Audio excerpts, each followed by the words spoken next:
Welcome to stage 2 of the 27th edition of the Tour of Slovenia. My name's Jez Cox. I'm going to be joined in just a moment by Brian Smith, and we're going to be taking you through what is the shortest of the 5 stages that take us through to the big finale on Sunday in Novo Mesto.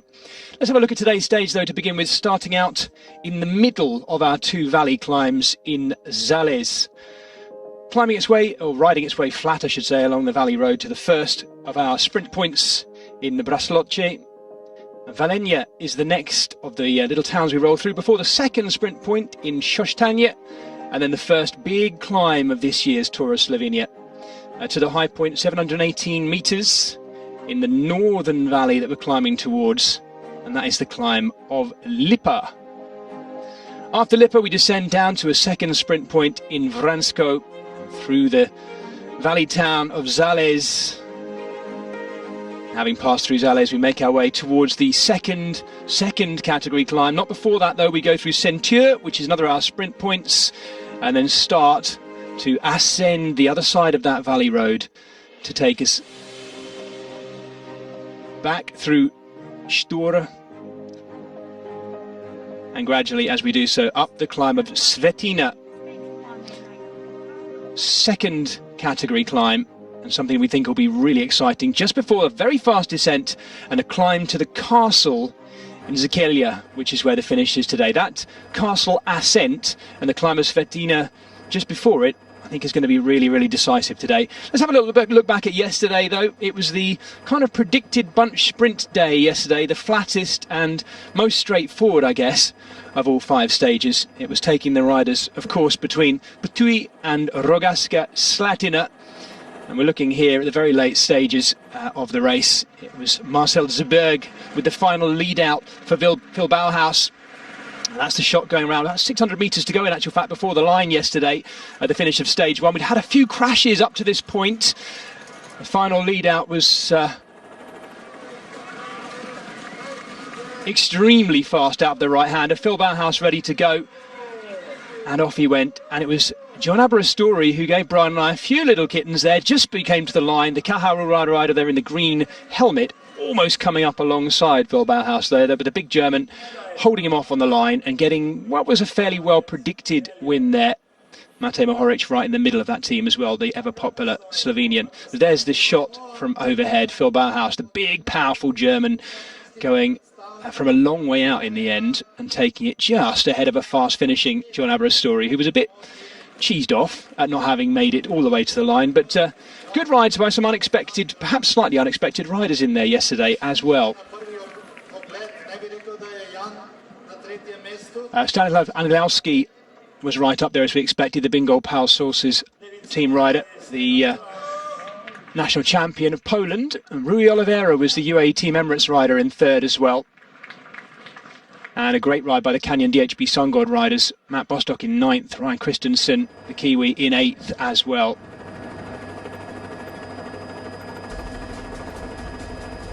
So we're going to have a little look back at what's already been happening today. I can tell you that as it was yesterday, from the kilometre 0, as we expected, loads of attacks to try and be the first to get into the breakaway. What we're looking at down there, by the way, is allegedly the world's first beer fountain. As you can see, it's been turned off today, but you can buy yourself a little tankard locally and fill it up with many of the local beers that come up, because we are in beer country today. Zales is the land of the green gold, and this stage is being classified as the land of the green gold because we are in hop growing country, and this is the hop growing centre of Slovenia. It's also the 5th largest producer of beer making hops in the world.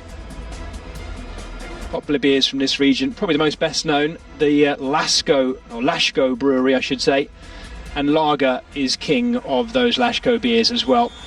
Slovenian national team ever present at the front and looking to get involved, as they did yesterday, and they had one of their riders clicking off the front very late on. The only one to do so actually was Christian Koren doing that. We're getting a little look, by the way, at the bike park up here in Zales, very popular with the free ride and downhill scene. I'm glad we got a shot of that one in as well.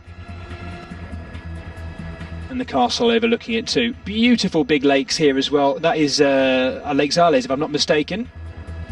Very popular for the fishing, actually, in this part of the world. As a closet fisherman myself, I can tell you that. This is a little look at the first sprint point now. Slapping Phil Bauhaus on the backside there is none other than Tadej Pogacar. Tadej Pogacar, look, you can see that, going for the sprint. I might just bring in Brian at this point because that's an interesting one. Brian Smith, hello. Hi, Jez. Yeah, that was an interesting one. Matej Mohoric, Phil Bauhaus just kind of squeezing out Tadej Pogacar for that sprint. So Matej Mohoric already shown his intent of trying to win this race in the general classification. One of the favourites for today, but Pogacar not having his own way there, and a wee bit of intimidation from Bahrain Victorious there. Once again today, the possibility of a thunderstorm. You can see that the clouds look, well, fairly well dispersed, but a little bit moody in places as well. So we'll keep our eyes open for that, I should say. You can see we're into the green forested part. Well, the whole of Slovenia is green and forested, but we're into the more mountainous terrain today for what is widely discussed as being the second toughest of our stages. And this is the first shots we're getting live of our breakaway as well. Let's have a little check through who's in there. Dan Bigham is the British rider at the back. And in just a moment, I'll give you a rundown of all 9 of those riders.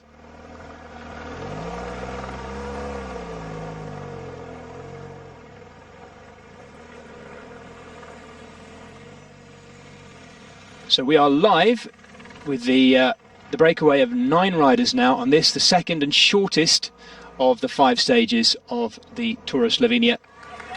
9 riders going clear at around about 27, 28 kilometres in and building up a lead of what is now nearly 2 minutes. So that magical 2-minute mark that we had yesterday. So you can see we're into the beautiful mountainous terrain. These are the northern hills either side of the valley, to the northern side of the valley that we've climbed out of our start in Zalec. Having taken in this side of the hilly terrain, we then go back through the start again and back over to a second sort of double-ended lollipop, if you like, to do a finishing loop that takes us up to the castle in Zikelia. So the riders in that breakaway, the 9 riders, are Dan Bigham, the British rider I mentioned at the back there, riding for the Ribble Well-Tight team. Alan Banzek of the, I think he's riding for the Rusprom team. I do apologise, I should pick up exactly where he's riding for. No, he's riding for the Polish team, Mazowski Selci Polski. They were one of the riders quite heavily involved in the late crash yesterday, so he's in the breakaway. It's a good combination of different teams here as well. Casper Anderson of the Colloquick team as well.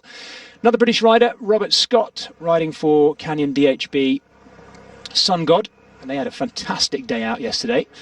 Kenny Molly is the Belgian rider in the colours of Bingo Wallonie Sources team.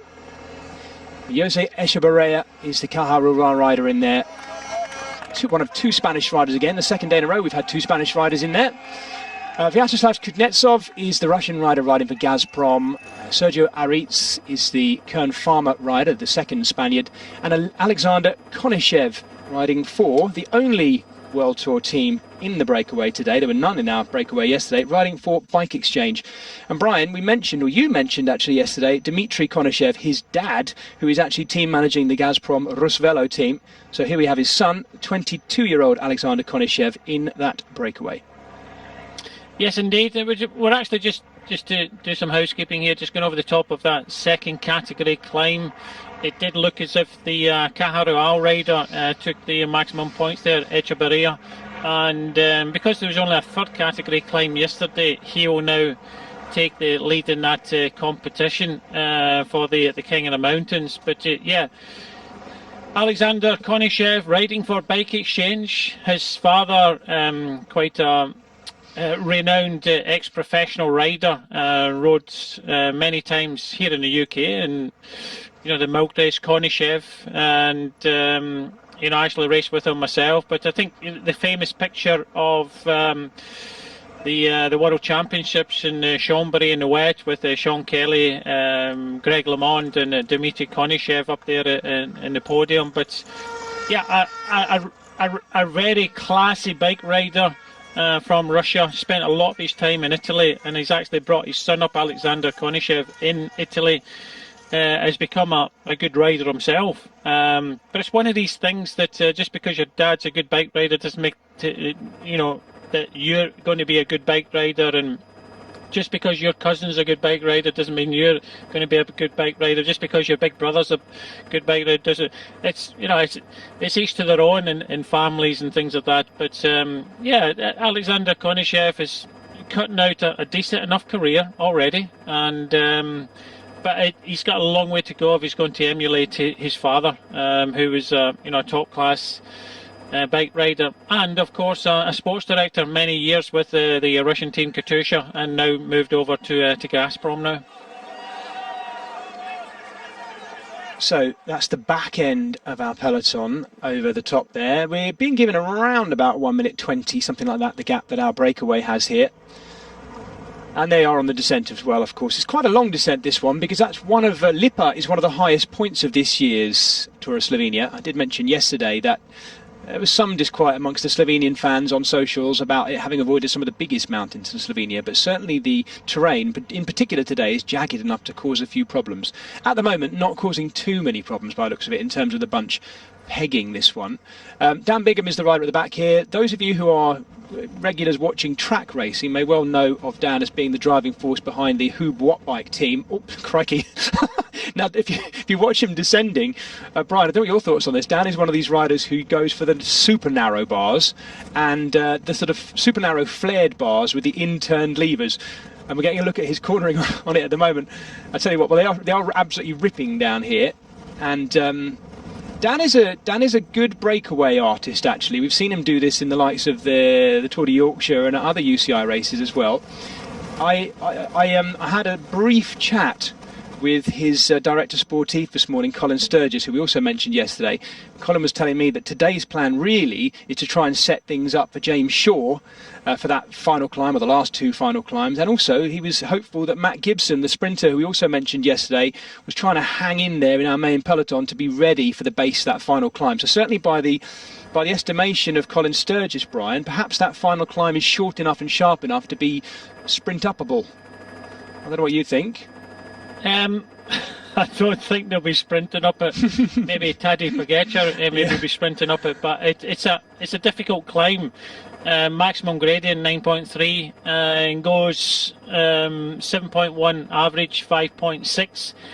To me, that's not sprintable. That's a serious climb. It's a second category climb, and it comes just inside 20 kilometres to go to the finish, and even the finish is just under 2 kilometres uphill at 7.2. So it's a hard finish, and I'm sure that we'll see kind of fireworks on that final categorised climb. But I think James Shaw, he'll be there and thereabouts. He's already shown some decent enough form in recent weeks, and I think it was last week up in the Baltic Tour, he was showing really well. So James Shaw, you mentioned him yesterday. He had a couple of years with Lotto, and moved back to the UK. Quality bike rider, can climb very well. But just getting back to Dan Bigham. I was listening to the Giro d'Italia, the first stage, and he's got some really interesting observations around aerial dynamics, and very, very interesting. But like you say, it's kind of horses for courses. It's the narrow bars, the set up, the kind of long socks, all this type of stuff is set for breakaway riding at the front, but not the best when it comes to kind of technical descents and things like that. But then again, the peloton's all changing, and I was involved with a few teams over the years that changed the way that the riders were riding in the fronts, and the riders that do ride on the fronts, the more aero they are, the better it is for them. The more power that they can get out, the more they can control the front of the race. And plus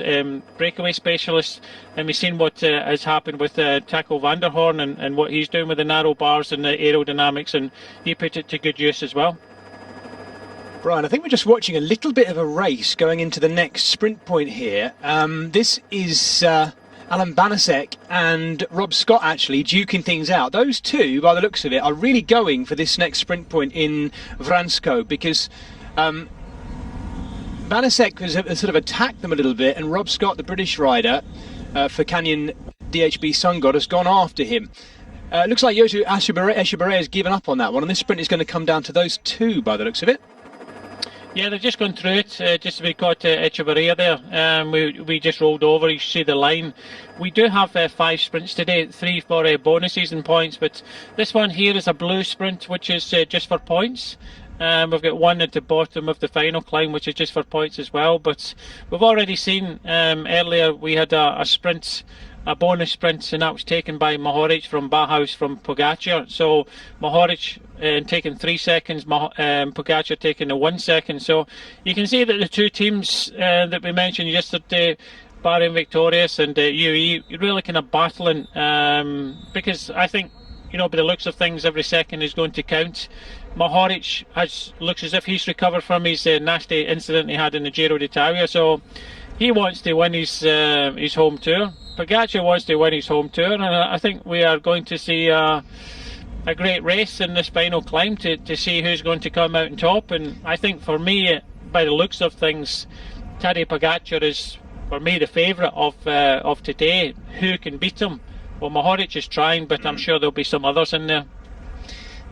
I was talking yesterday about the generosity and the pleasantness of the Slovenes, according to Wikipedia anyway, and you're right. It does not look as if, it certainly isn't going to be the case, that Tadej Pogacar has this wonderful homecoming this week where he's just gifted a few stages in the general classification. That is not going to happen. It won't just be the likes of Matej Mohoric and the other Slovenians who want to nab that off him. It'll be any one of the 139 riders who started out this morning. Just to do a bit more housekeeping, by the way, Brian, I mentioned 139 started this morning. That's the same number that started yesterday. So despite those late crashes yesterday and seeing Rory Townsend go properly over the bars and be picked up by his Direct Sportif Simon Holt, I'm pleased to report everyone finished yesterday.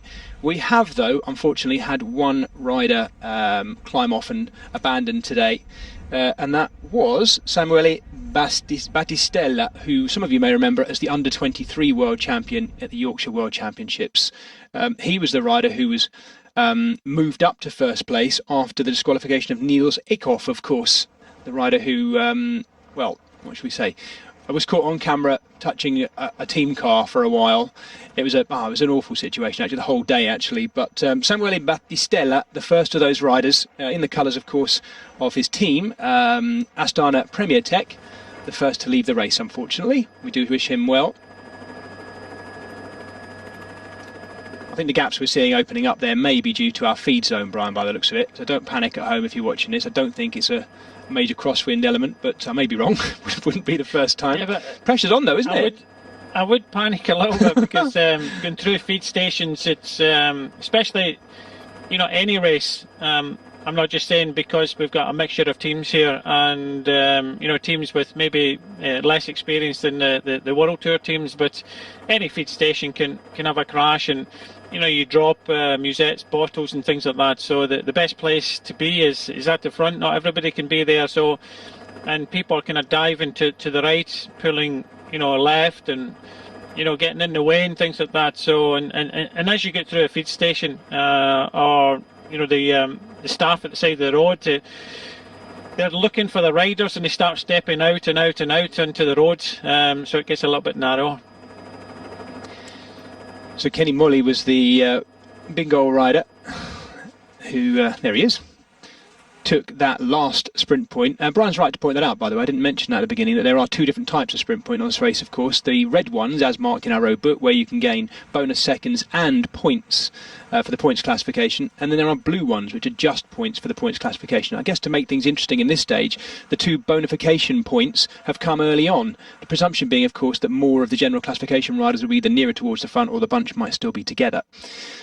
As it has been since the breakaway was formed, it's UAE Team Emirates doing a lot more of the work, and notably today, Brian, it isn't just Vegard Stakker-Langen. Thankfully for him, we do, of course, actually here have Matteo Trentin on the front, and you can see he's heavily bandaged. He had what Brian described yesterday as a hamburger on his backside. I told my kids about the use of that word when I got home yesterday, Brian, and explained it to them, and they thought it was hilarious. I thought it was brilliant, actually. I don't know whether it's a Scottish thing or whether I just somehow missed out on having a hamburger. I kind of want one now. I don't know if it's a Scottish thing. It's just what I was used to. You get, I crashed today and now I've got a hamburger on my left cheek or on my right cheek, and it's just kind of open wound and open flesh, red in colour. this is a hamburger you put on the barbecue before you actually cook them. So please stop.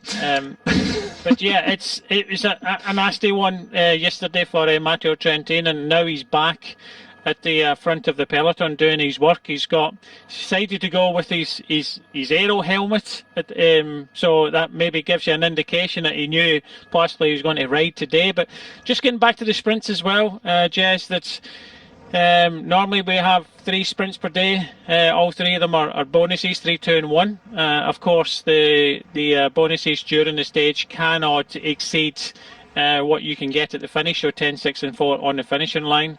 But today we only get 2 more blue sprints, so I think what the organisers were trying to do was entice a breakaway to go. If you got in the breakaway, then you are a good chance of getting a lot of points in the points competition today. So 5 sprints today, 2 of them being just point sprints. The rest of the days, they're all bonus sprints. So this is a special day. 2 blue sprints, which only come. Now we've just passed it just under 73 kilometres ago, and at the foot of the final categorised climb of the day.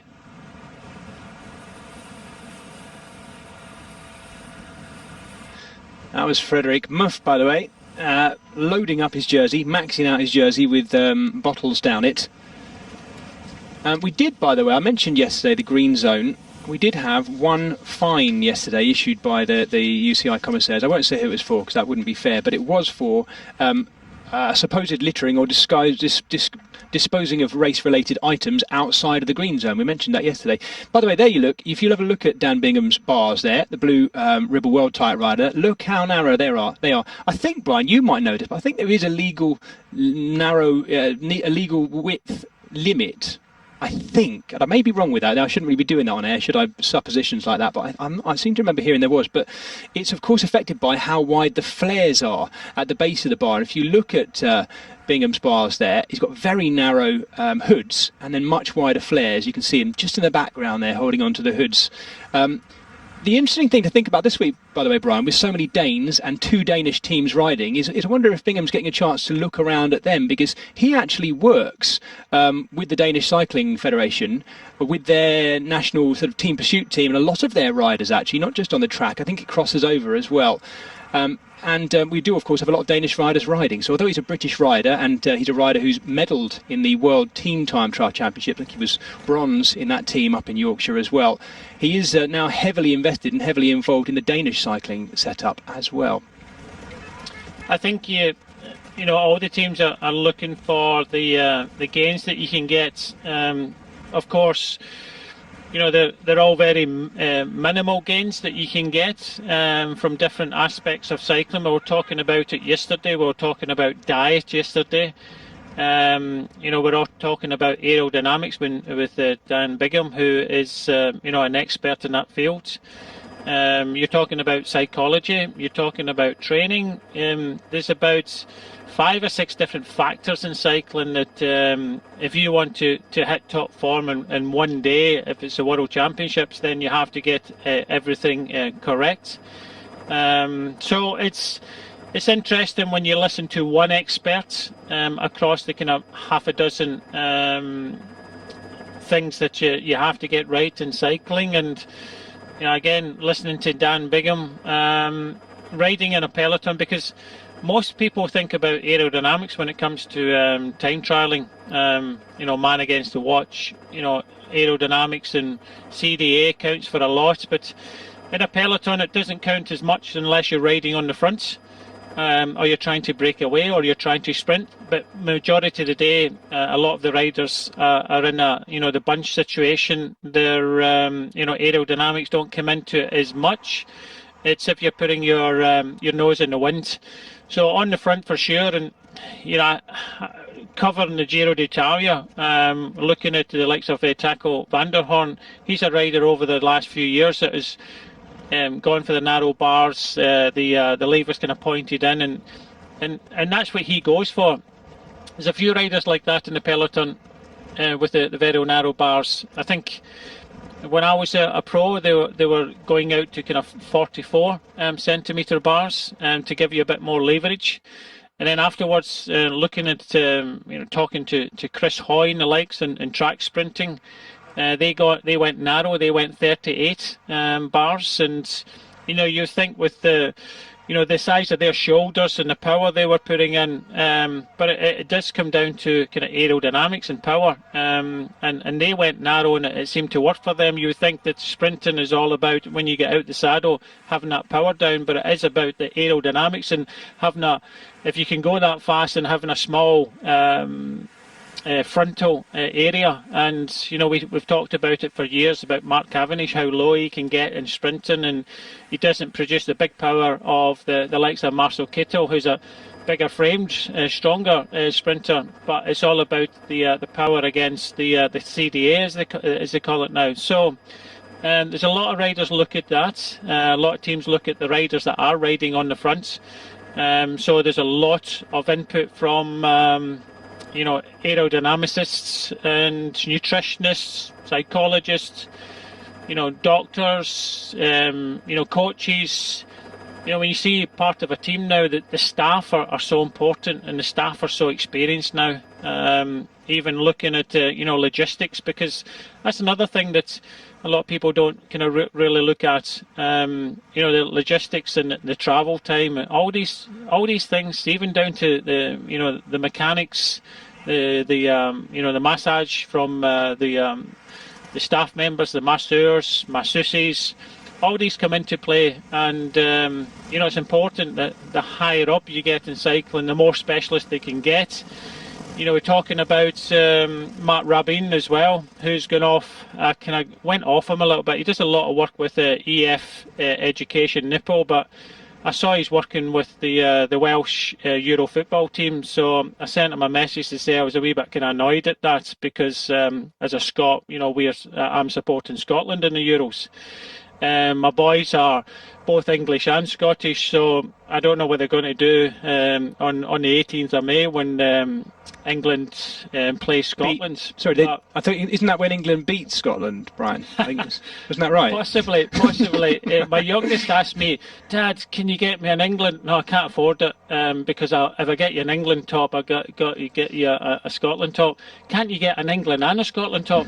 And he came home from school yesterday and says, "Dad, I did a drawing. I did half of an England flag and half a Scotland flag." And I said, I bet you they loved you at school. So, yeah, it's just a bit of fun at the moment. And Matt Rabin is a chiropractor, and even at that, yesterday we saw a crash of quite a nasty one in Rory Townsend, and even with Matteo Trentin. Well, the thing is that if you crash over and you hurt yourself, you put your body out of line a little bit, and if you continue to ride like that, you do yourself damage, and it hurts people that don't get looked after they crash off a bike. It actually puts your spine out a little bit. So when you crash, the first thing you have to do is go and see a chiropractor and get your lines. Because if you ride like that, it starts to pull your body, and your muscles start to ache in different parts of your body because of that, to compensate. So all of these things go into making these guys the best in the world, and this is one of them, Tadej Pogacar. Behind him, he'll have a whole team of 10, 12 people solely looking after him to perform at his best. Yeah, some nice up-close shots of Tadej Pogacar there, the defending Tour de France champion, looking comfortable and relaxed. Do you know, Brian, it wasn't until I watched our highlights back, the end of them last night, and I realised it was actually him that was the first of those three UAE Team Emirates riders that was doing the lead-out, or two, I should say, doing the lead-out for Rui Oliveira yesterday. He was the last man to lead into that final roundabout with about 750, 800 metres to go. He was the rider that flicked left and calmly got out of the way to the left-hand side. So the defending Tour de France champion, and the rider who many are picking as being the big favourite for this race, of course, on home roads, quite happy to do his bit for the team yesterday, and a good sprint it was by Rui Oliveira as well. We were wondering and we were expecting if anyone was going to sprint that it would be Matteo Trentin, but as you can see today, despite his crash, he's back on the front doing some very long terms for the team. Looking at the front of that peloton, of course, it is the World Tour teams. We only have 4 of them in the race compared to the 8 UCI Pro teams, but it is them who are starting to, or have been for the last 50, 60 kilometres, really dominating the front end of our main field and carefully pegging that gap By the way, talking of the World Tour teams, the other rider who also looked very doubtful after his crash yesterday with and having to go in for x-rays and what have you last night was Javier Romo, the young Spaniard in the Astana Premier Tech team. I'm pleased to say, of course, he started this morning as well. Yeah, there you get a very simple idea of how wide Dan Bigham's bars are from the front. They do look very unusual, Brian, don't they? Yeah, but they're there for a purpose. If you ride on the front, and I wouldn't say they would maybe be the best for maybe sprinting in, but for sure they're there for a purpose. If you get yourself in a breakaway doing a solo effort, for sure they're going to help. So Dan Bigham is sporting these, and listening to him during the Giro, he reckons that more and more riders will start to use them. When he said that, I have to start to think, that means we're going to see more crashes, because there are a lot of the other pro bike riders are starting to worry about going kind of too narrow. You've not always got the best control of the bike. I think it's Van Schip. It was the Dutch rider that they started riding with them in kind of specialist bars. And a few of the other pro bike riders were pretty much against it because they didn't think they were safe, especially when you're riding over kind of technical nature, maybe cobbles, these type of things that they weren't best for the control. And we saw a little bit of that when we come down that small descent. Yes, it was. It's Jan Willem van Schip, actually, who shares an apartment, I believe, with Taco van der Hoorn. So it's no surprise those two have got that little bit of crossover in their aerodynamics that they discuss over their porridge in the morning. Competitive narrowing bar width, no doubt, as well.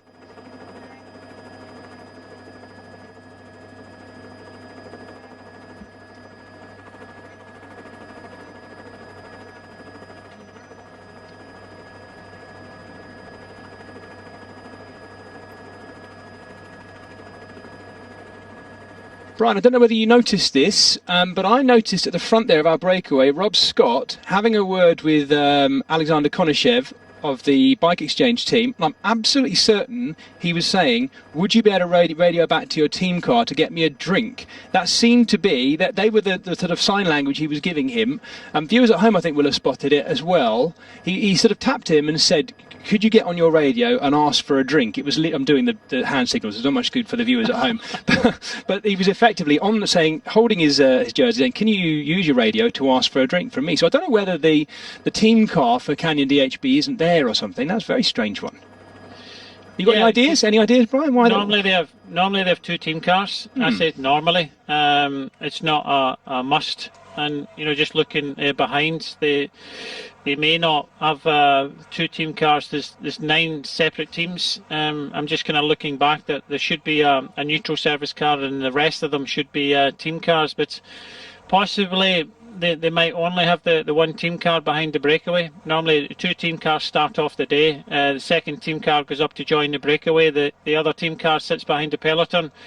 Both cars at the high level have a bike for each of the riders, but looking behind you can see that there's only 6 bikes in the car behind now from Caja Rural, so they haven't got a bike for everybody, and sometimes they'll have to kind of stop. Whoever gets in the breakaway, they'll stop, kind of exchange bikes and put the rider's bike on the outside, because you can see in the back that the 2 outside bikes are complete. The bikes in the middle on the rack, they've got no front wheel in them. So it's normally when we start races, the bikes that are on the outside are for the kind of team leaders, and the rest are in between. So if someone crashes or needs a bike change and things like that, sometimes it's a little bit slower to get the bike from the middle, which gives the mechanics a little bit more of a workout. But yeah, they should have cars behind, but if he hasn't got a car, there's the car trying to move forward now. So it was stuck behind. Whether they've got 1 or 2 cars at this race, I don't know. They're allowed to have 2 cars. But you can see that the Canyon car is moving forward to service. Do you know, Brian, it could also, apologies, it could also be because I don't think Rob Scott, the DHB Canyon rider in the breakaway, has got a radio on. I couldn't see an earpiece in either of his ears, so he may have been saying, could you radio to get my team car up here? So I think it might be Simon Holt, their DS, who's driving that one, and he's had a bit of squeaky bum time to get past the peloton, but it looks like they're through. But all you have to do is put your hand up, and the commissaire will go back to the commissaire. So maybe he's just trying to get a drink, as you say, until his team car gets up.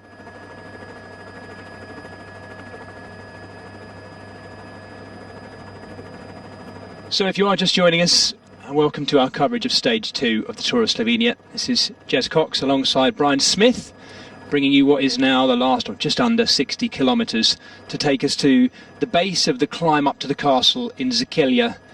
But before that, of course, they've got to go through 2 more sprint points, one with bonification seconds and one without, and then the quite stout 6-kilometre climb of Svetina, the second cat climb of the day.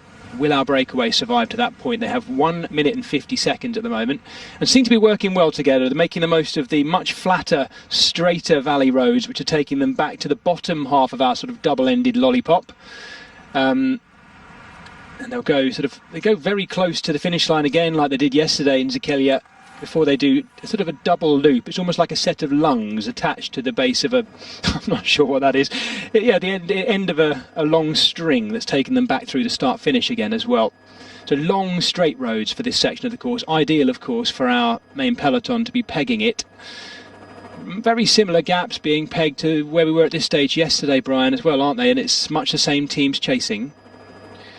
Well, it's only one team is chasing, and that's UAE. I was just about to make comment on that. I know we had the sprint earlier on, and Mohoric took that one from Bauhaus from Pogacar. That was the first bonus sprint of the day, 3:2 and 1 second. So Mohoric has got 2 seconds on Pogacar. Whether that's going to be significant at the end of today's stage, I'd very much doubt it. For me, Pogacar is the favourites, and 10, 6 and 4 on the finishing line. So it's important, if Mohoric wants to win this race, that he tries to kind of limit his losses. He's not as good a climber as Pogacar. Taking nothing away from Mohoric, he's a very strong rider and is one of the favourites for today. But yesterday we had 2 possible favourites. We had Matteo Trentin and Phil Bauhaus. Trentin crashed, and they decided to go for Oliveira in the sprint, who got third place. But today, you can see with the lineup of UAE is all in for Pogacar, and I think Ulisse will be there to help him. He's another rider that could possibly win today. Is one of the favourites for today. And it'll be interesting to see how they play this final, but this is Slovenia, it's not Italy. And I would think that Ulisse is there to support Pogacar, and I think that will happen. But no other teams helping. That's what everybody else thinks, that Pogacar is the favourites, and no other team are going to come up and help. So Rob Scott has got his team car up. Simon Holt is there, his director sportif, just having a few words with him. I don't know whether he has got a radio in there, Brian, but if he has, I don't think it's working. I can't see a wire going up to his ear either. And he has got a drink in his bottle cage, which is good. I'm trying my best, by the way, not to be too favourable looking at the British teams, but that team in particular have had a really good first stage yesterday, cracking 2 riders in the top 10. And Rob Scott, always easy to pick out because he's one of the most upright riders in there. I can remember first commentating on him when he got, I think, not mistaken, a ride with the Great Britain team in the Tour of Britain. And he was always easy to pick out. And then he moved, of course, into the Wiggins team. Very easy to pick out. Oh, look at the beer fountain again. So we have just gone back through Zales as we make our way back towards the bottom section of our course. We did see it earlier. It doesn't, I say, Brian, it looks like it's not switched on at the moment, but I do believe you can go and buy yourself a little tankard locally and then access each of those different beers, which are all made with the local hops, of course, this being green gold country. Very refreshing on a day like this too. I know you're not a big beer drinker. I think you were saying yesterday, weren't you? Is that right? Yeah, I'm not a beer drinker at all, to be honest with you. My favourite tipple is red wine and Scottish whisky, but very nice. For almost 4 weeks now, I've not had any. So I'm on a bit of a kind of health drive at the moment, so I'm abstaining from all alcohol at the moment. Good work. Oh, big crowds once again today, and this of course being a Thursday, lots of school children out the roadside, being inspired by one of the biggest sporting occasions in Slovenia actually, and particularly at the current time where cycling is just so popular in Slovenia, not just of course on the sporting level and under the success of Primož Roglic and Tadej Pogačar, but just in terms of support of their national race. I think we saw it, I mentioned it yesterday, we saw it in the Giro where it made its little excursion over into Slovenia, so well supported. So much field art and fantastic displays of local revelry, and we're seeing that again this week. These are the vineyards you're making your way past here, I think, unless, yes, I think they are. We're kind of merging between hops country and winemaking country as well. And as we get closer towards the sprint point in Stura, we enter iron-making country, and this becomes a far more industrial part of Slovenia here. It's the heartland of iron-making. It's an industry they've managed to keep alive by the sound of it as well, which is good going.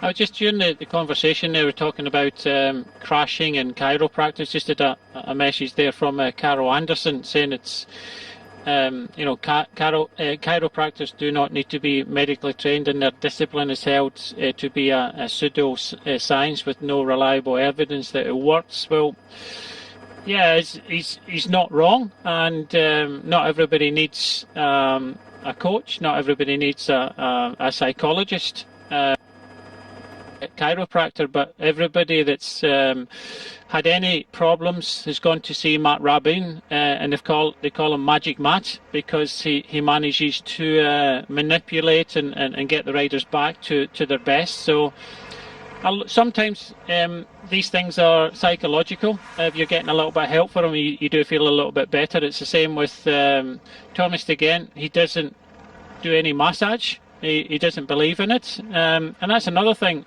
Who's to say that massage therapists are really needed? But you ask any bike rider if they crash or if after a stage, if you went and asked them, do you want a massage tonight or not?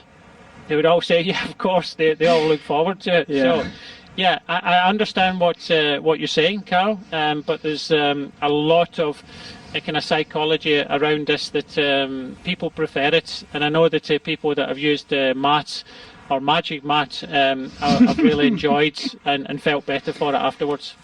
It's interesting, actually, Brian. I've got a little bit of experience in this. By the way, of course, physiotherapy is probably the number one of all those trades. Not least because my wife and my mum are physiotherapists. So let's not down physiotherapy, or I'm going to be in all sorts of trouble. But I had a quite well-documented crash in the year 2000 British Road Race Championships into the back of a police motorbike at 40 mile an hour, and I must admit I've been to see all sorts of chiropractors and have never been straightened out yet. So maybe I'll have to check in with Matt.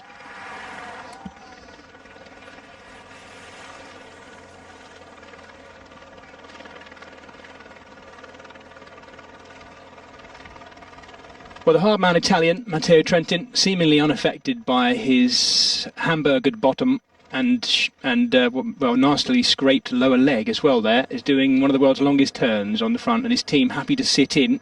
Pretty much all of them. Let's have a look. We should have 7 riders there. 1, 2, 3, 4, 5, 6, 7. Yes. In amongst them, Tadej Pogačar, and actually really in fact, I think it's a fact, the strongest team in the race.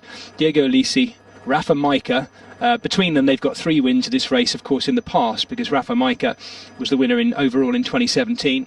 Rui Oliveira, who we know was sprinting well yesterday. Tadej Pogačar, the defending champion from the Tour de France, of course. Jan Polanc as well, the other Slovene in there. And Matteo Trentin himself.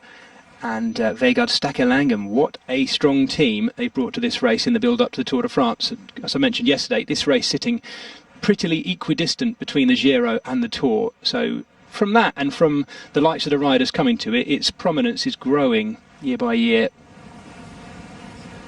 Now, but just getting back to your chiropractor thing, Brian, I must admit I've never been the same since that crash, and it was genuinely around about 40 mile an hour. There were about 6 of us involved with it, and I went straight into the back of a police motorbike, and I think sadly enough the police officer was injured a little bit more than me, but I went over the top of the motorbike, over the top of a team car, and then ended up in a ditch.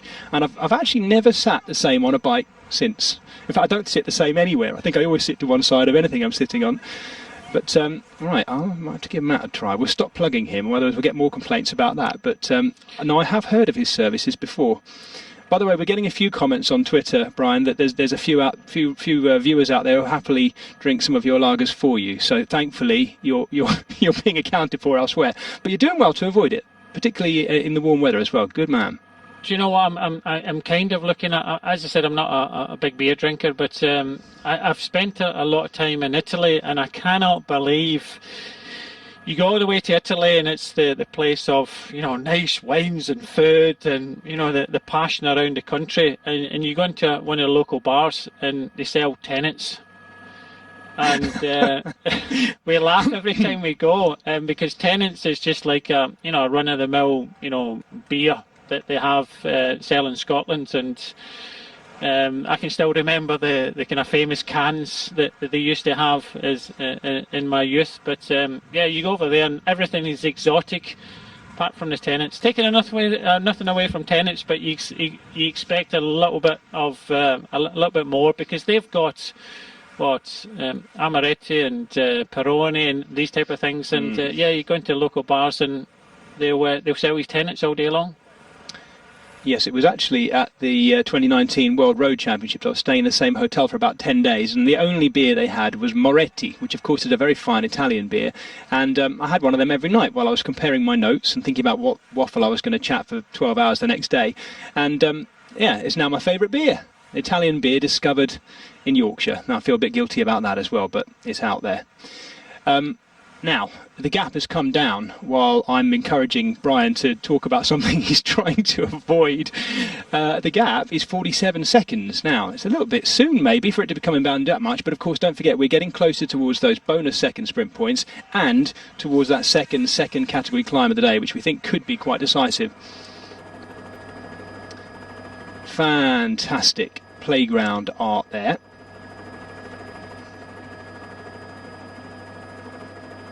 I think what you were saying yesterday, it kind of rings a bell with me. When you get the kids in the playground and trying to do this, art like they do at the Tour de France, a lot of people kind of copy what they do in that event, and it's just a shame that they aren't allowed to come to the roadside and actually see the race pass and get the bus from it all. They have to, walk around in a circle in a playground. But from the shots I just saw there's a lot of fans outside the road, and I can remember going to races, and you got to remember this race is building, and I can remember going to the likes of the Tour of Turkey when it first started, and people would look at you riding a bike and they wouldn't come to the road, they wouldn't get out their cars. Even when the Tour of Britain started, people would stop, the police motorbikes would stop the race, the cars, the race would pass, and everybody just sit in their cars. And I saw slowly people getting out their cars,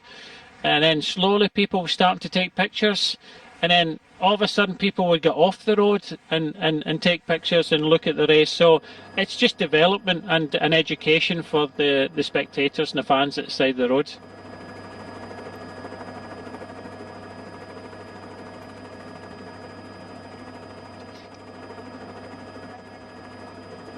No, I'm pleased to say, Brian, of course, as you'll know only too well, things have changed very much right the way across Europe, but particularly in Great Britain now, where cycling is so well supported. Of course, the big races in Britain last year didn't happen at all. There was no Tour of Britain. This year's Tour of Britain, of course, starting down in Cornwall. The British teams taking part already announced, actually, and Canyon DHB Sungod and Ribble Weltite, two of the teams that are here today, are taking part in that one as well. And also it's nice to see there's going to be a couple of good stages in Scotland. One starting in Hawick, which, looking at the Tour of Britain course, the Borders area of Scotland is magnificent. It attracts mountain bikers, but for road cycling it's great. And everybody that comes to Scotland tends to think that Scotland starts in either Edinburgh or Glasgow, and they head up there and they miss out Dumfries and Galloway in the Borders area. And I think the Borders area is fantastic for cycling. Quiet roads, small roads, and it's got a great cycling network, and it's absolutely fantastic.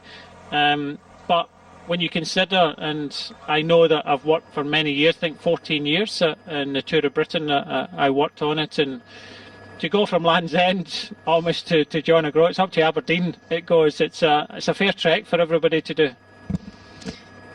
There was a fantastic Borders stage in the last edition, I think 2019. I remember travelling up there on a train from London for the start, and I tend to do, as I think you were, Brian, at the finishes in the Tour of Britain.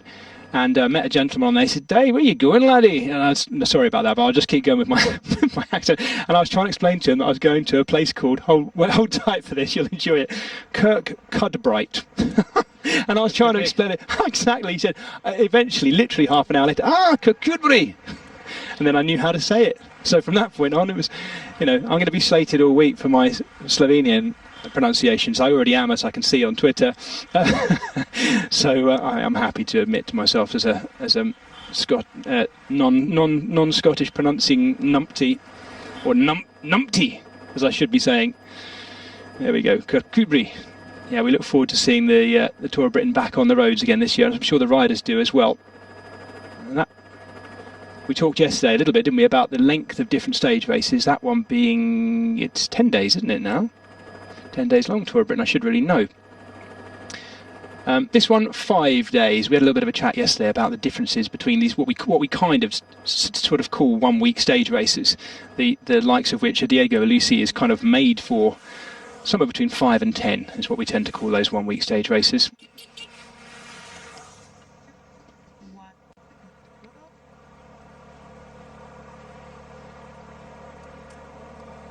So welcome aboard the closing stages now, the 45 kilometres we have to go to take us over what is really one of the most important climbs, the climb of Svetina, which is coming just 18 kilometres, or just over 18 kilometres from the finish, where we also have a pretty stout climb up to the castle in Zakilje.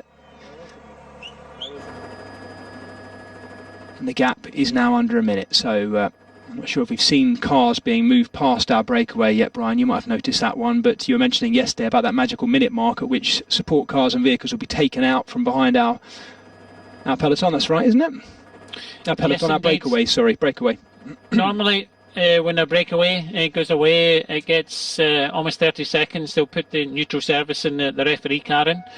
And then when it gets to a minute, the team cars are allowed to go behind. But if it comes down under a minute to take the team cars out, sometimes they pull at the side of the road, sometimes they'll go forward and stop at the side of the road and then kind of feed the riders as everybody passes. So yeah, that's the norm in all races. In one-day races, they have one car. In stage races, they have two cars. The order in the first stage is, the World Tour teams come first. In World Tour races, the order of team cars in a one-day race is dependent on where your top rider is currently standing in the UCI rankings. So for the first stage yesterday, it would be the World Tour teams where they're ranked. So you get 4 of them. So wherever their best rider in the race is ranked, that'll be the kind of 1 to 4, and then afterwards, I think the other teams are kind of thrown in as a bit of a lottery. It used to be a lottery for every team. I can remember talking about Tour of Britain as well. Everybody just throwing in a hat, you pick it out. And I can remember working with Endura Racing, and we picked out number 1 team car in the first stage, which was always good. But yeah, times have changed now, and everybody gets kind of ranked. I think everybody's realised it's the World Tour teams are ranked with the rider where they are in the current UCI rankings, where the team car, and it's all important. We hear about it in stage races. We see it in the recent Giro d'Italia. Important to get the leader's jersey before the Sterato, the Strada Bianchi stage, which puts your team car right up towards the front. So it's really important to get a good GC place to look after your team, and rather than have a team car 20th, a team car in the top 3 makes it a lot easier to get service. I can remember that riding the Ross Tour of Ireland, they've got I think about 40 team cars in their convoy. So some of the teams that if you get a puncture this you're having to wait, a good couple of minutes to get any service whatsoever. But yeah, very important to have a team car as close to the back of the peloton as possible. That is why we have Brian Smith here, to give us those years and years of insight, both as a rider and as a team manager as well, and someone who's so heavily involved in all of the sports. So thank you for that, Brian. It's perhaps if anyone's watching this at home, maybe you're new to watching and picking up on cycle sport. If you've never watched a race live at the roadside, it is so radically different to the way you're absorbing our sport right now. So completely different. The television's so visceral, you get to see the riders' faces up close and tracking along at the same speed as them, of course. But if you've never experienced at a roadside at any level, even your local amateur race, I can only encourage you forcefully to get out and see some, because it's a completely different way. Go on, Brian. And one bit of advice is we went through a spate of it, and I think it was when the Tour de France came to Yorkshire, watch it with your own eyes. Don't watch it through an iPad, because we had a spate of a lot of people trying to film. So they would hold up their iPad, and and the riders were kind of pushing them away, because it kind of magnifies, and you're a lot closer than you think. So we had a spate here in Britain. I could see it. A lot of people were coming with iPads, phones, selfie sticks and things like that, and watching the race through that. Just come along and enjoy watching a race with your own eyes. Oh, Brian, I could not agree more with you. I've never ever understood it. It's the same way that when you go to see people going to a concert and enjoy, and they're holding their phones up their head to try and get a shot of the band on the stage. Just put it away. Put it away and enjoy the atmosphere. That's what the event's for. No, if that is you, folks, sorry to tell you this, but it's a fact. You are not going to take a better picture than the professional paid photographers who are on motorbikes out there doing it. And likewise, your video of the riders flying past at 40 mile an hour will not be as good as what we're showing you here on Eurosport GCN. It's just not possible. So enjoy it with your very own eyes. There's nothing better. You can't amplify your experience by digitizing it. You just can't. There you go, rant over. I'm glad you're on the same on the same page as me on that one, Brian. It drives me cuckoo. There we go. So the advantage still above 30 seconds, and these guys still clicking through steadily, but with just over 40 kilometres to go. Still looking a little bit doomed at this point. I'm just looking at the teams that are represented here, Brian. I mentioned at the beginning this is quite a good make-up, a nice spread of one. There he is, Konishev, Alexander Konishev, one World Tour rider, and the rest of them all being from our Continental and our Pro Team teams. But one team we've really not seen do anything yet is the team of the organising committee. And that sounds like a strange thing, but the race is actually organised by Adria Mobil Cycling Club, or cycling team, because they have a club and a team. And Adria Mobil is one of the Continental teams that we have riding, the Slovenian team in the red and blue. Adria is a company that the caravanners amongst you will know well, because they make some of the world's finest caravans right here in Slovenia. But we're yet to really see any of their riders in red and blue doing anything. I suspect we will at some point, because there must be a little bit of a pressure on them as being the team sponsored and supported by the organising committee of the race itself. They're a quality team, and they've still got some strong riders in there when you look at it. Even David Pear, a really good rider, and I can remember when he was riding with Bahrain, he was a good under-23 prospect, some really good performances as an under-23, but just didn't really kind of cut it, and then drop back to Adria Mobil, as you said. It's a team where Primož Roglic came through. I think it was Ljubljana was the team that Pogačar came through, but Adria Mobil, it's very important, these teams. It's we're talking about Ribble and Canyon, the British teams here. Very important for every nation to have teams like this to develop their talent, and certainly the team of Ljubljana and Adria Mobil have helped tenfold to help the Slovenian riders.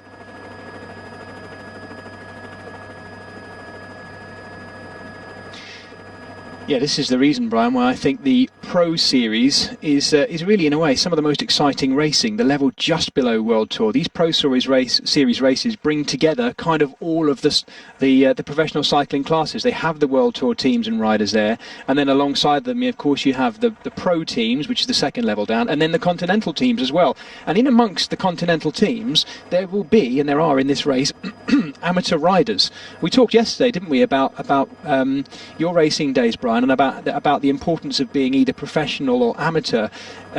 Since, what would it have been, the mid-90s, those statuses were done away with, weren't they? And you effectively were an elite rider, or you were a sort of a categorised non-elite rider, effectively. Correct me if I'm wrong on this, by the way, but there are riders in here, and certainly I know there's riders. There's some of the riders in the British team and the Ribble World Tide team who are not, although they ride for a pro cycling team, they also have jobs outside of this. So at this level, the second level down, there are still riders in here who are mixing riding as an elite bike rider with having a day job as well. Yes, it's a lot of these teams, depending on the team's budget and things like that, I don't think they get paid a lot now. And just looking back at David Perr, who rides for Adrie Mobile, under 23 winner of the Ron van Vlaanderen. So there is some quality riders in here. It just needs a little bit more time to develop. But you're right, it comes down to a lot of these continental teams, third division teams. Some of them will have jobs as well as working, which makes it difficult, because it's a case of where the funding comes from, and how much you can afford to pay for riders. So I think looking back, maybe over the last kind of 10 years, I think the budgets of a British continental team were anywhere between possibly 500 and £1 million, which, when you consider that NS Grenadiers have got a budget of around €45 million or something like that. So I think the average about 5 or 6 years ago, because I know this in World Tour was about 14.5 when I was involved. It might have gone up a little bit, but when I was involved with Team Dimension Data and MTN Quebec, the average World Tour budget was about €14.5 million. And I think a lot of the teams, I think there's only about possibly 3, maybe 4 teams above €20,000. But yeah, NS Grenadiers have got father of everybody. But then it comes down to the other levels of teams, the second division teams, and then to the continental teams.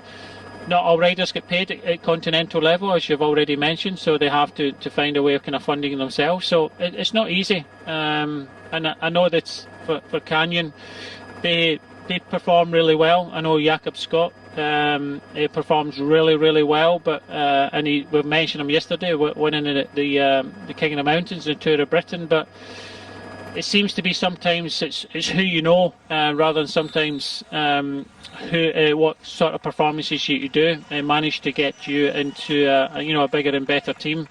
And you take risks at this level, taking kind of continental riders on to the bigger teams. So it's not easy at all, and for a lot of these teams, this is a big race to get involved with, and big race to try and get some performances in. And if you can perform in this race and then go on to another race and keep on performing, especially when World Tour teams are here, get your name mentioned on the radio for the right reasons, getting in a breakaway, taking King of the Mountains, taking sprints, then and you back that up with performances. That's the way I did it, is when I was riding for the Banana sponsor team in the UK. I'd come to these races and treat them seriously, try and get a competition jersey like the King of the Mountains, try and do something so that people start to hear you, back it up with winning British championships on the road, and you have to look at these kind of stepping stones to go up the ladder. Well, this is the slight ramp that takes us up to the last bonification sprint point of the day in Centure.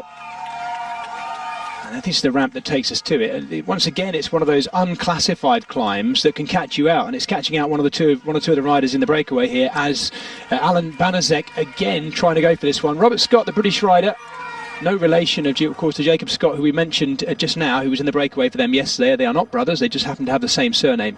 Rob Scott, though, is looking again to try and lead to that line, take some more points in that classification and the bonus points, but Banasek is having none of it. Alan Banasek of the Polish team, whose name I keep forgetting, the Polish Mazowski Selcha Polski team, he's looking like he's going clear at this stage. Can't see when we're that close a shot exactly how far they are from the line. Have they just gone across it, Brian? I may have missed it again. Wouldn't be the first time. Banacek took that from Scott, and I think they've been battling for these points pretty much throughout the day. 5 of them, 3 of them bonuses, 2 of them just for points, and that one was for bonus and points. But this gap coming down, I think UCI have done a very good job at controlling things. They've kind of settled it down a little bit, but settled it down really well now, because it doesn't seem to be racing full on now with 44 seconds to the break now. No, exactly as we saw yesterday. Brian, the peloton have decided that now they've pegged them to the gap they want, and if you look at the front end of that peloton as well, as we can see, they're kind of sorted very neatly, almost like the start of a Tour Series race, into their team formations. Little trains formed up. Uno X, the team who have appeared nearest to front as well. The rider wearing the white jersey, the best young rider, is Jonas Wiederberg, who we saw up there in the breakaway yesterday. He's tucked in about third wheel there at the moment. But Uno X now looking to assert themselves on the descent of this after that first of the 2 final sprint points in Ceinture. We'll confirm the classification for you as it comes up on the screen in just a moment, no doubt. Ceinture, by the way, is the cradle of music in Slovenia. I've got it written down somewhere. It was the birthplace of the Ipavek dynasty. Now, I know nothing about them at all because I'm quoting it directly from the road book, but for those of you who do, that might be of interest. That's why we have our musical notes on the infield of the athletics track here.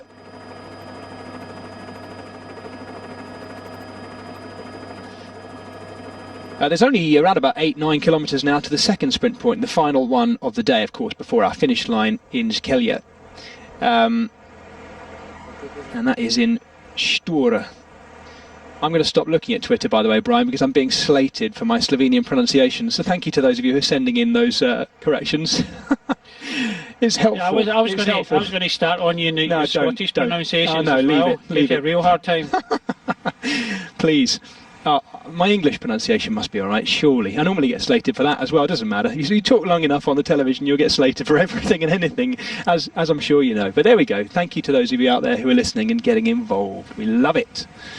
Well, these ups and downs here causing a few problems at the back end. And no doubt for Fernandez here, he's going to work his way back on. I have noticed, by the way, Brian, I'm not entirely sure why, but the Ribble Well-Tight team tend to be, other than Dan Bigham, who's up in the breakaway, most of them actually hanging around at the back. And that doesn't necessarily mean, by the way, they're having a tough time. It could actually be a tactical thing, but they seem to have been holding those last 4 or 5 places. Whoops. Left. Yeah, let's hope that was the right way. Follow the arrow. Yeah. Yes, but both towards the end of yesterday and again today as well. So I'm keeping fingers crossed for the boys in the British team there, that things are all right. Yeah, so we say this all the time. It's probably not the best idea to kind of just ride down the back too much. It's maybe okay during the stage, but you do have some risks of this feeding. And there's always a lot of movement at the back. I don't know where the Astana rider is going, but he decides he wants some extra kilometres today. But yeah, when you get into the race, and we get close to the kind of 30 kilometres to go, that is the point where you have to get involved with the race and move towards the front.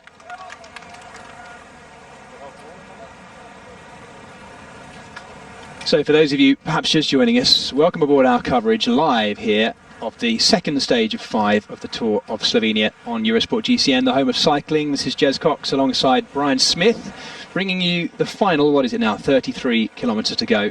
Matej Mohoric, looking, as Brian mentioned earlier, back to his best and having recovered well from the concussion and bruising from his nasty-looking crash that took him out of the Giro d'Italia just a couple of weeks ago. And now going back to get bottles for the team. Bahrain Victorious have ridden really well on the first stage yesterday, looking good again today, taking the win yesterday, of course, with the German Phil Bauhaus. if they are looking to set things up today, Brian, do you think it is going to be Mohoric they're looking for in that final climb? And who would be your pick in amongst that team?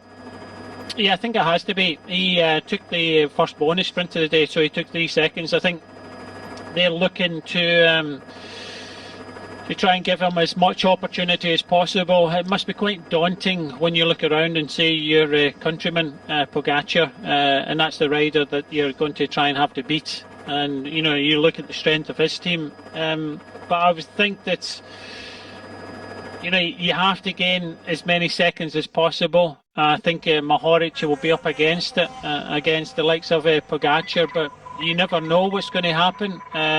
Just an incident with Pogacar, and you know, if you're there and thereabouts, then who knows, you can still win the race. But I would think that also to be on the podium in this race, to be on the podium in your home race, I know how important these races are. I was quite lucky that I got to start the 1994 Tour of Britain as the current British champion in Glasgow. I know I'm from Paisley, I'm not Ouija, but to ride the National Champs Band in the National Tour in a Scottish stage was, you know, it just meant so much to me. And I can imagine what it means to Mohoric and Pogacar to ride in a national tour and to win, or even just being on the podium. And you know, we say this all the time, that no matter where you are, even if we're in the Basque Country race, the Basques tend to perform better than maybe they do in other races. The Slovenians, I think, will be super motivated here. The British riders in the Tour of Britain, it seems to, when you ride your national tour, you seem to have that little bit more of pride in your performance, and you can always seek out a little bit more to try and perform. And you know, nowadays, actually, with especially with Eurosport GCN, you can watch the races throughout. In my day, you know, I can remember riding races that no one knew, no one watched it on television or anything like that. I was quite fortunate that I was riding the Tour of Catalonia, and there was a training camp with some of the Scottish international riders. They were riding in Mallorca, and the TV was on. It just happened that, you know, I was at the front of the peloton in this bar that they were watching, and you know, they're shouting and bawling at the screen and things like that. So it's just an odd occasion. But now with cycling pretty much wall to wall, the home of cycling here in Eurosport GCN, you can see you know, cycling, you can catch up with cycling. That's a good thing. Yesterday after Slovenia, I caught up with the Tour de Suisse, the Tour of Belgium, and it was great. But also what was great was seeing that stork and the telegraph pole there, building a nest. Wonderful. Absolutely. It's raining, Brian. I thought I saw some spots on our helicopter camera. It is definitely raining here now as well. And the run-in to the finish is much more technical than yesterday. So this could add a little bit of interest to things. We're giving you a recap there. It's still nice and warm, of course. But we did say there were some thunderstorms. If you look to the right-hand side of that pitch, you don't need me to tell you this. It looks a little dark over there, doesn't it? Thankfully, that is the direction I think that we've actually come from. We're looking back to the hills we've already been in, I think, in that direction. I may be wrong, though, but it is definitely raining on our breakaway, isn't it? Yeah, warm rain's fine. 23 degrees. Yeah. What they're moaning about. It's, like you say, it will get a little bit more sketchy in the run-in, and it is quite a tricky run-in, but fortunately, the run into the finish has kind of 11 and 12% all the way up to the finish, so that won't be a problem. The problem for the riders will be the descent of the second category climb if it's still wet. And it does look wet now. It's like summer's day in Paisley, this, isn't it? By the looks of it. Midsummer. Thankfully, as you say, we haven't even seen a pair of arm warmers at all, because we are in summer now, really. And Slovenia is kind of, as I mentioned yesterday, wedged between Croatia, Italy, and Austria to the north as well. So it has a kind of it's not entirely landlocked. It does have about 20 miles of coastland to the southwest, if you like. But the weather does tend to pass over it quite slowly due to the account that it is more landlocked. That's the extent of my meteorological information for the day. So UAE Team Emirates on the left. The Polish team, Mazalski, Serci, Polski in the middle there. And Brian, my on the mic Director Sportif thing has worked because the Adria Mobile team have come up. Yeah, Who put the word out?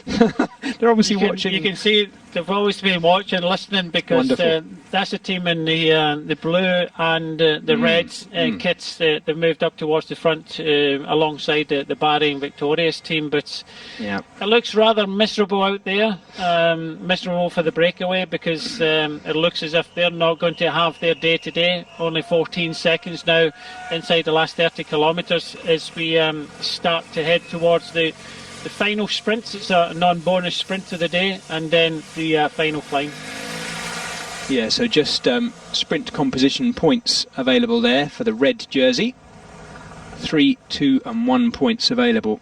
And now the rain's coming down pretty heavy now, so the riders sensibly taking these painted lines very cautiously. And they're heading towards Shtura. And there we go. There's the breakaway, and there's the, well, I think that's an Uno X led front end to the peloton. They're really going for it as well, Brian, aren't they? Considering they're about to make the capture, there's a hard push going on at the front end. I don't know whether there's teams looking to try and take advantage of the wet conditions or what out of that corner, but that's a hard dig, isn't it? Yeah, it does look as if it's Bahrain Victorious trying to kind of string things out a little bit. Deciding that he wants to, pass the breakaway now. So inside 28 kilometres to go. It's all together for the first time today since kilometre 0, and it does look as if the race is on now. And it's a way of, everybody sat behind UAE, everybody knows what UAE are trying to do.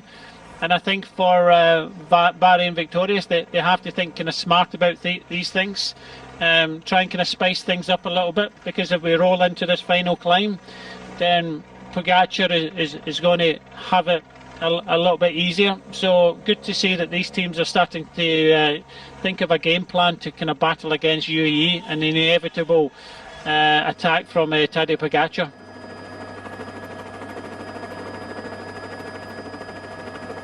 Well, we have 27 kilometres to go now, just a couple of K before this final sprint point in Stura. And after we've been through that and we exit iron-making country, we immediately hit the lower slopes of Svetina, our second category climb, our second cat climb of the day. And you're right, Brian, I'm absolutely certain it does look like this is a tactical move by Bahrain Victorious and Uno X, actually, because they seem happy to get involved as well, to make it as hard as possible into the base of that climb.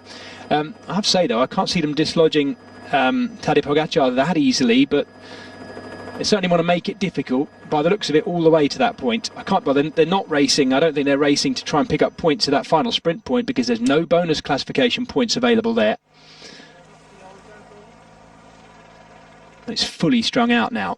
And of course, the wet conditions will only add to this as well, because the effect of that very hard push, as we're seeing now at the back end, all the way down our field, where they're strung out to one line, going through these wet corners, when it's like that, is going to, well, you can see gaps opening up, Brian, can't you? There's 2 or 3 gaps in front of them there. The race is very much on, and we could be set for a really exciting final 25k at this rate. There will, of course, be a big shakeout over the 5.6 kilometres of Svetina. The average gradient of the climb they're about to take on, just over 7%, but it ramps up a little bit towards the top as well, just in excess of double figures. It looks to me like we've just for a moment lost some pictures there, which is understandable in the heavy cloud and rain that we're passing through. Don't forget these pictures being zapped up from our camera motorbikes up to either a helicopter or a plane overhead, so thankfully we're back with the shots again now. Now this is something we don't want to see. Wow. Petra Rukinov, the rider who has snapped his rear wheel in half. Thankfully he is on his feet, so it might be alright, but that rear wheel's a goner for sure. Hopefully no one else was involved in that, but the Russian rider looks like he's come down very hard, Brian. Yeah, no, we're just rolling through that bonus, not the bonus sprint, the point sprints. So it looked as if the first 3 places were taken by Uno X. But yeah, quite a nasty one. Don't know what happened there, as if maybe he's fallen and somebody's ridden over his back wheel there. But yeah, just seeing it again, just kind of sliding out in the corner. Possibly we never saw it, but it's not normal for a whale to kind of snap like that. Maybe someone's ridden over it. We never saw that, but it's 24.2 kilometres, so in about 800 metres we start to climb, and this is although we've got a ramp up to the finishing line, this is the final categorised climb of the day, and this is why we're seeing the race into the bottom of it, the position. And Uno X have got numbers in the front. In the red, you can see Bahrain Victorious.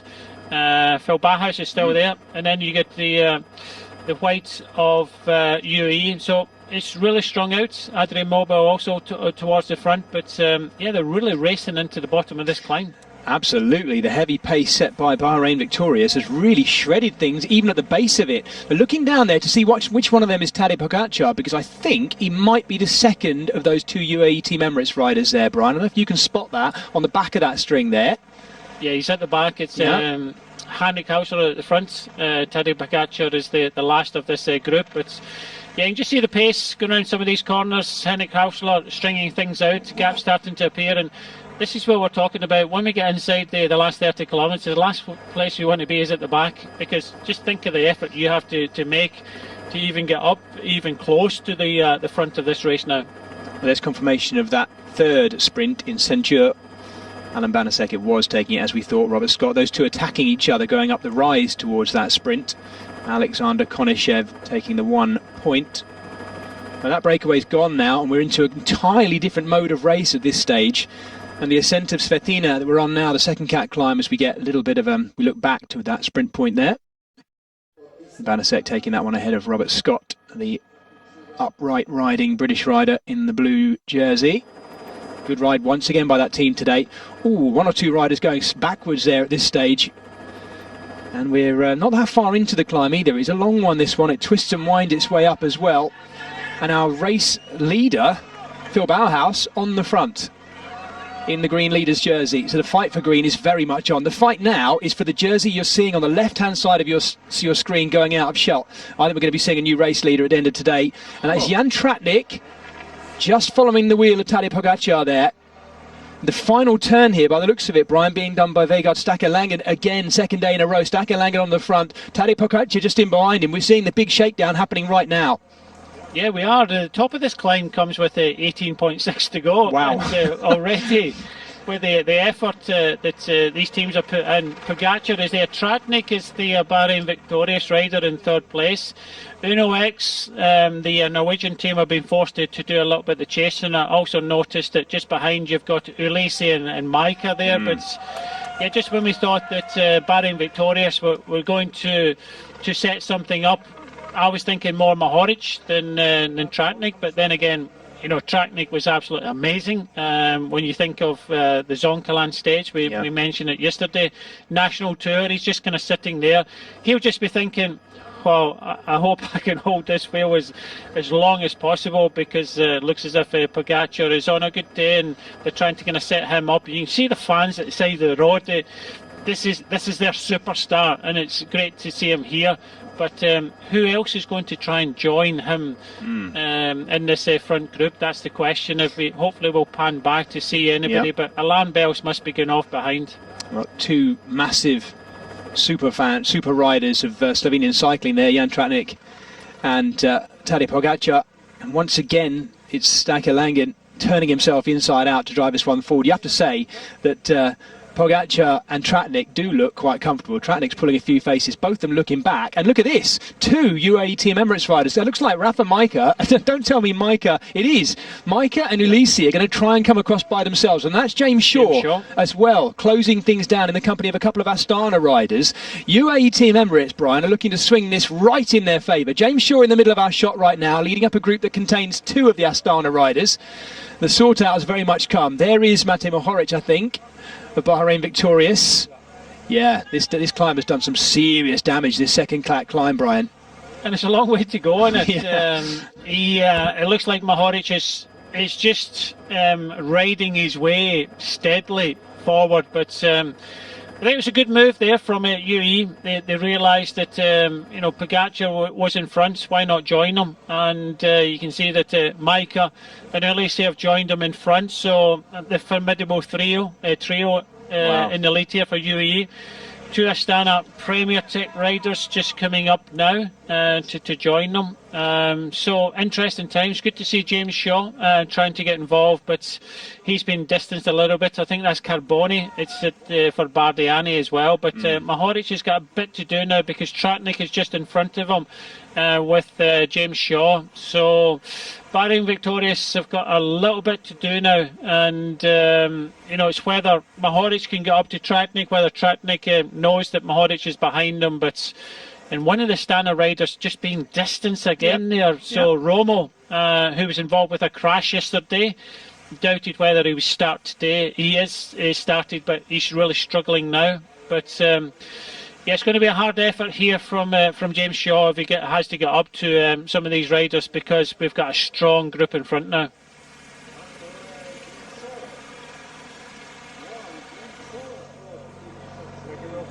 Well, the UAE Team Emirates are swinging this final second category climb right in their favour. At one stage there we had three of them together, Brian, and in amongst them we had a rider that's won it twice in Diego Elisi, the race overall this is, and Rafa Micah, who's also won this race overall once, and then the rider who wants to do just that. And Tadej Pogacar is using this climb to go clear now by himself. You can see Ulisi and Micah just behind him. The one Astana rider there, I'm not sure if is that Romo there still, or is it Romo was a bit further back, Brian? We'll look to see who that rider was. But Pogacar is going clear now, and if he goes over the top, he's got an awfully long descent by himself, and then a roundabout, is it 8-9 kilometres to take him up the final ramp? It's an awfully long way to go by himself, isn't it? It is, but you have to use the part of the course that suits you the best, and we know he's a class climber. What surprised me at that time is he decided to kind of strike out a little bit when Elise and Micah were pretty much there with him. You kind of strengthen numbers, but when you're on a good day, you want to take the lead in this race. You're in the Slovenian mountains, as we say, and you feel good, then you take it on. But Romo is gone. I think this is Sobrero that's trying to kind of chase him down for Astana Premier Tech. So he's got a job in his hands, and I think Elise would like to try and get up to Sobrero, but this man is just on a mission, and is as we see the line in the background just roaring up this mountain. Wow. Yes, Sobrero was one of only 11 riders in the field starting this week's Tour of Slovenia who did ride the Giro. He's one of them, so he's got a Giro in his legs, as did have Jan Tratnik, but Jan Tratnik's gone back quite quickly there as well. Sobrero pegging Tadej Pogacar here at this stage, but Pogacar still, I think, adding seconds to it all the time by the looks of it. That Astana kit is remarkably similar, isn't it, to the Ribble World type kit. I keep thinking we're seeing James Shaw riding his way through, but Sobrero tapping out a nice rhythm there, opting for the high cadence, settling in. He looks good.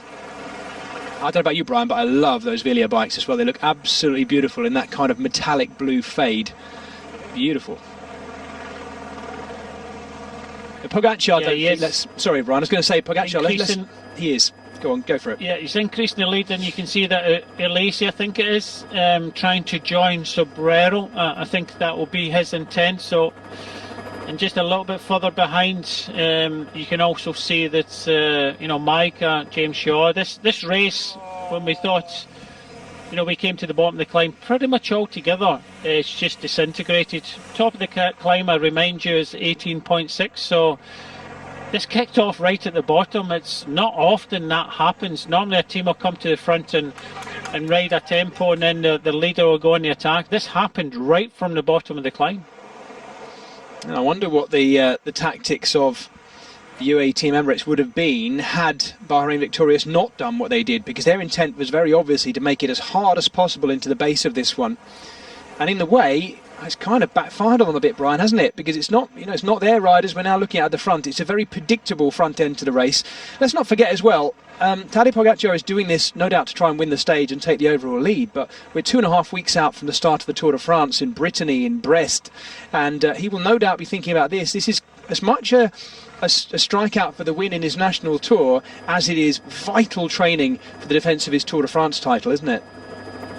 It is, definitely. We've seen the pink flamingo there, and for sure Pogacar's dancing up this climb, and his teammates Micah and Ulisse have joined Sobrero, and what they're going to do now, because I don't think they're going to chase their own team leader. So Sobrero thought, I've got company, but this company, unfortunately, they're not going to help you, so you'll have to do it completely on yourself, with yourself. And I think this gives an opportunity for anybody that has been dropped to come up and form a small group. But UAE have come here with a super team and a super leader, and that's Tadej Pogacar. In 35 seconds now, it seems to be game over.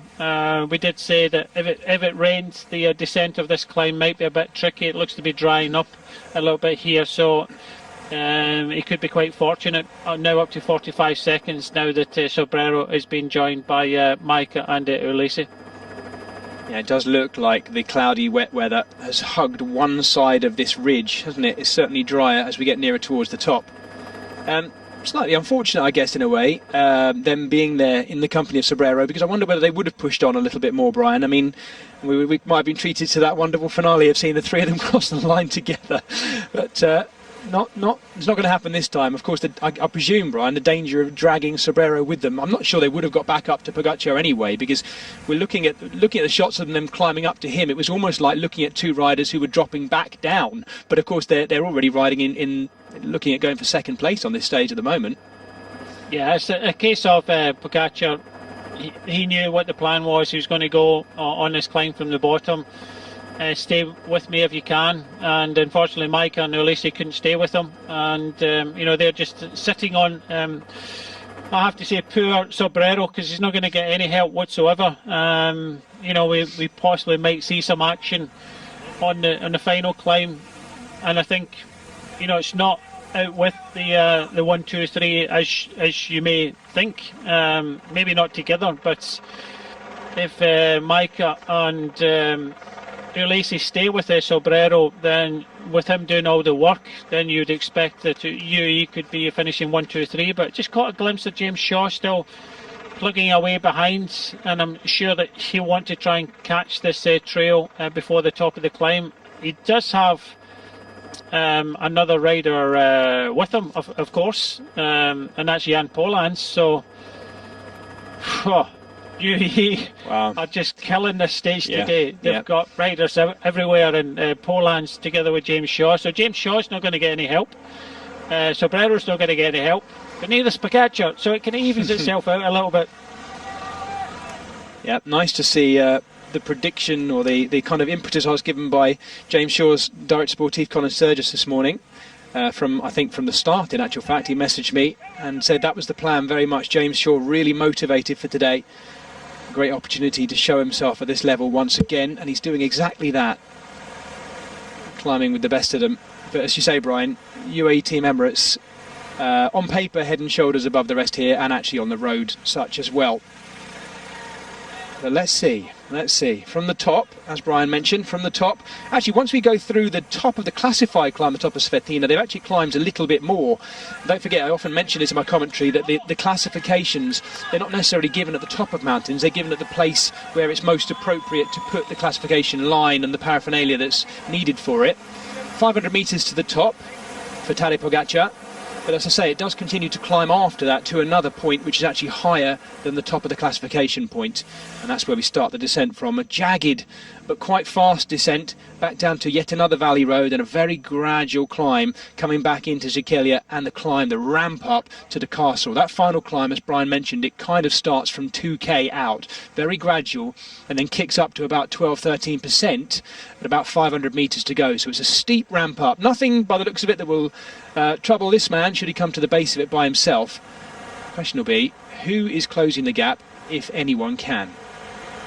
That was good from Jan Polans there. He's decided to ride with James Shaw instead of sitting there. There must be quite relevant gaps behind for him to be able to do that, to join his teammates just in front, Micah and Ulisse. So yeah, UAE on a super day today. riders everywhere. Pogacar just going across the top of the climb now, but as you say, it doesn't go downhill. We continue to rise a little bit now.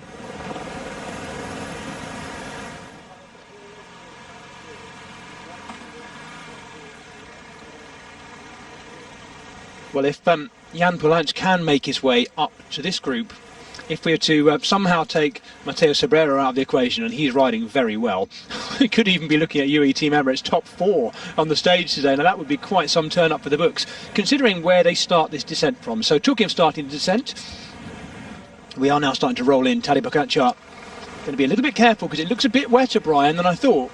It's definitely a bit damper on this side now.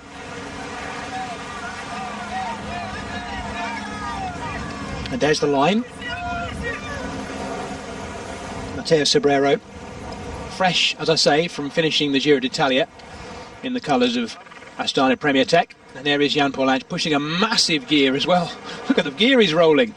And the difference between that and James Shaw ticking away behind him in the colours of Ribble World Type Pro Cycling. They're across the line as well. So, in a way, in amongst all the UAE Team Emirates riders there, Brian, Polanc is the one who's got the most to gain here by trying to get up to his teammates. We'll see if the three of them can work over Matteo Sobrero, the 24-year-old Italian, on the Kazakh team of Astana Premier Tech. But here is our current race leader and stage leader, Tadej Pogacar.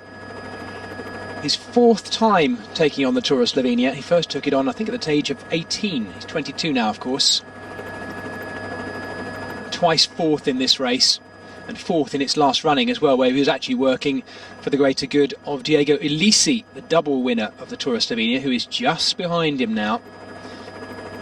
There he is, Ulissi and Majka. Majka, Brian, to me, seems to have been around forever. Proper journeyman through the sport. He's spent a long time with Bora Hansgrohe, of course, in that team. And I keep thinking he must be 36, 37, but he's only 31, which is the same age as Ulissi, same age as Trentin. But he had a very, very strong and very promising start to his career as well, didn't he? Seen as being... go on. I think, looking at, the Tour de France champion Pogacar, they had to, put help in place, and I think Majka was taken on, and I think that kind of meant the end of possibly going for the general classification and maybe kind of grand tours and things like that, which he'd been trying to do for a few years.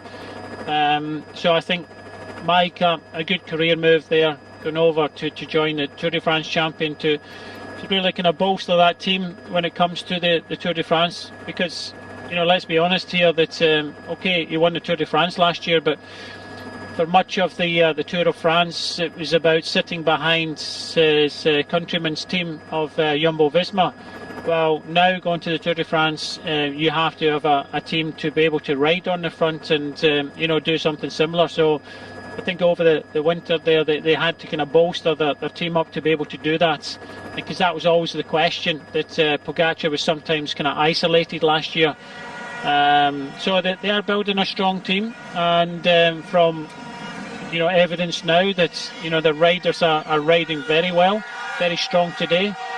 I'm hoping that Polanc and James Shaw can manage to get up to Ulissi, Majka and Sobrero, but I don't think anybody's going to come even close to this man in front now. Of course, that's the difference, isn't it? We're talking there about Rafał Majka when he was in his absolute pomp at the age of, 26, 27 in terms of stage racing, when he was being seen as a big stage racing talent, climbing, I would say, slightly better than he is these days. The difference is his weak point really was his time trialling, whereas, as we know only too well, Tadej Pogacar really doesn't have any weak points. I was talking yesterday about his sprinting prowess and his ability to sprint at the front end of big bunch sprint finishes in stage races in order to stay out of trouble. He's got a pretty lethal sprint on him, and we know what he's like as a climber. His bike handling is excellent, and his time trialling, as we know from last year's Tour de France, not just on the climb of Le Planche de Belleville, but the flat road leading to it as well. He falls firmly into the category of beast in my book of cycling. He can do it all, can't he? It was just interesting there, the shot we saw that Matej Mohoric has managed to get up to James Shaw and Polanc.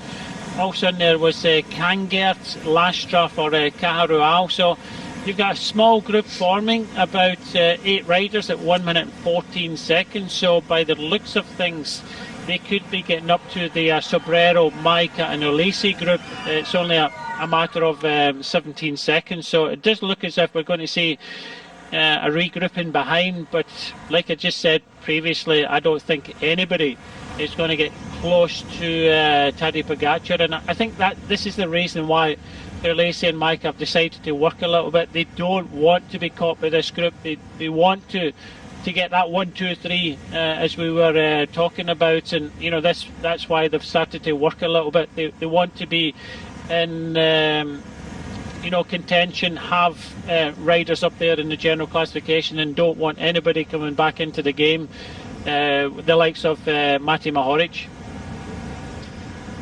Well, Matteo Sobrero, I'm sure, will have been very happy to see Ulisi and Maika come past him and start working. It means he hasn't got to drive it all the way to the finish and to the base of that final climb, because if he did, I've absolutely no doubt those two would have jumped in before going to the top in order to get that 1, 2, 3. So this swings a little bit more in the favour of the Italian, the Astana rider, who's riding very well.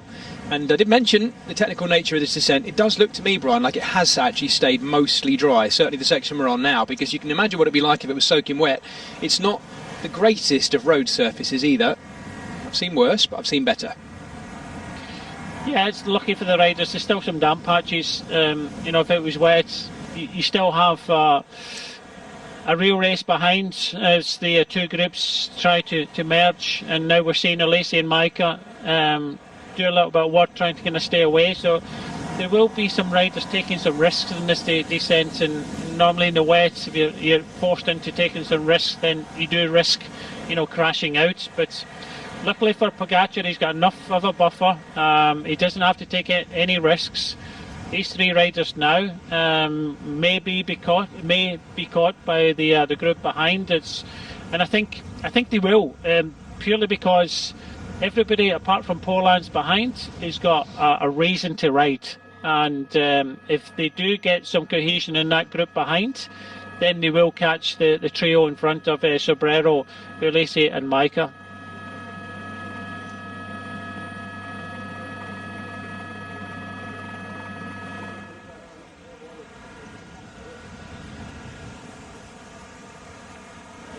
Well, Brian, I think Sobrero knows that. I'm not sure he's waiting. Matteo Sobrero appears, unless it's just natural spreading of descent, it looked like a pretty heavy impetus from him. We just cut back to it. I think he's trying to get rid of these two, knowing it's going to come back together again. Certainly putting the pressure on, and it's put the pressure on Rafa Maika. The pole, the last of these 3, the gap, we were saying around about 20 seconds back to the next group, which contains 7 riders. James Shaw in there, Jan Polanc, I should say, Tano Kanga. We're seeing some of our feeds that Rob Stannard is in there, but I don't think he is. Matej Mohoric, we're certain, is in there. Round about 7 riders chasing. Jonathan Lastra in there as well. Not surprised about that. The strong Spaniard in the Caja Rural team, always climbing well on terrain like this. Here we are back with Tadej Pogačar, the number 4 on his back. Struck out hard from the base of the climb of Svetlina and added to his lead going over the top. Now looking to maintain it on the descent. A minute back to that chasing group of 3, and then we're only seeing about 10 seconds now back to that group of 7, so we may have a merging of the chase group here, and that will be interesting, Brian, to see who in there has got reason to chase. Matej Mohoric certainly has. I'm sure if he's got any intention of trying to be the winning Slovenian rider on Sunday afternoon when we get into Novo Mesto, we might be looking back on this day as a point at which big gaps were opened up, because Friday's stage into Kursko is much more undulating and much more of a transitional stage. And Saturday also not crazy. Saturday is the big say that again, Saturday's the Queen stage. Saturday is crazy. It's constantly jagged, and it finishes with a first category climb up to Sveta Gora as well. Here we go.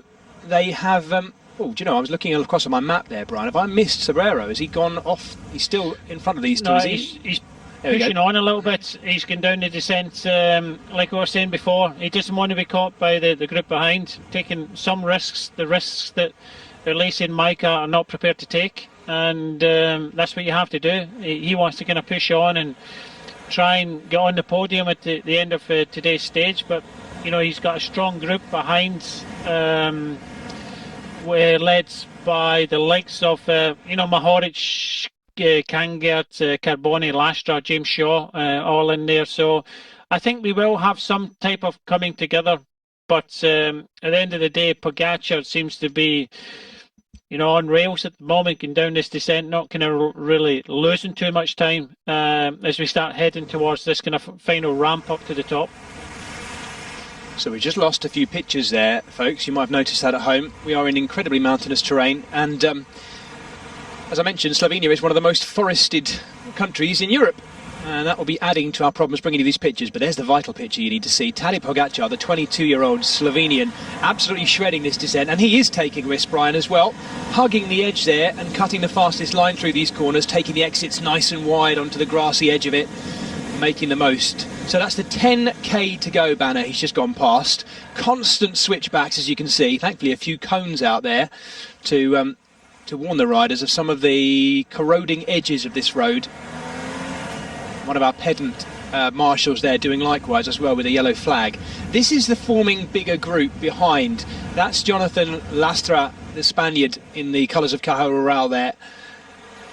And Tadej Pogacar being, well, he is taking some risks, but he's also being careful where he needs to by the looks of it, because it's a much more testing descent than I thought, Brian, by the looks of this. Yeah, it's very tricky, especially with the switchbacks, and I think we had it going up and similar to coming down as well, but he seems at home, and the other thing about it is you understand the kind of road surfaces and how they feel in the wet. This would be totally different if we were somewhere else in maybe Spain or anything like that, but there is a certain amount of grip. Just counting, I think there's 9 riders in this group. It does look as if they've caught up with the 2 riders from UAE, Elise and Micah. I think Sobrero is still in the gap a little bit, but Mahoric, you know how well he can descend. Well, will he be descending as well now after that kind of nasty crash he had in the Giro d'Italia? Confidence is a big thing, so we'll wait and see, but it's going to be difficult for anybody to get close to this man now with the form that he's got. Yeah, we know how powerful he is, not just on the climbs but on the flat. So often, historically, we've seen a very strong climber make a big gap like that, and fear for him when he's got a flatter valley road between that and the finish, but none such Tadej Pogacar, because he's so strong in all terrain as well. I was just reminding myself, Brian, about Matteo Sobrero. As I mentioned, he rode the Giro d'Italia. I was thinking, I remember him from one of the stages. He was actually 4th in the final individual time trial as well, so showing just how strong he is overall. 4th on stage 21, the individual TT into Milan as well, of course. So Sobrero had a great Giro, and not, I shouldn't be so surprised then to see him up there and riding so well today. So yeah, 10 rides, sorry. Out the Giro with some good legs. Sometimes, you can come out a 3-week tour with, not a lot of kind of diesel legs, not a lot of speed in the legs, but some riders come out a Grand Tour in kind of different ways. We're now seeing Sobrero with Mati Mahoric. So Mati Mahoric is using his descending prowess to go up to Sobrero. So they've eked out a little bit of a time gap to the rest. So I think there'll be a general regrouping, but you have to say that UAE have got all bases covered here. Yes, they have. The current situation, though, if those two were to stay away, gives greater kind of tactical impetus for everyone in there now, doesn't it? There's a reason for the UAE Team Emirates riders of UCI and Micah to chase behind, and certainly a great reason for Mahoric and Sobrero to push on now if they are going to stay in that gap. It's an awful lot wetter on this side of that, should we call it a mountain? That second cat climb, Brian, much wetter, isn't it? It's actually hammering down by the looks of it where Tadej Pogacar is.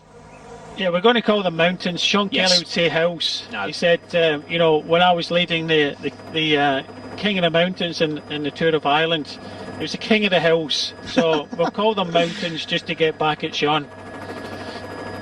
Yeah, mountains they are. It looked like a mountain to me. Very much a mountainous descent as well, actually. The descent looked even more snaky than the climb. So that was a good one, that.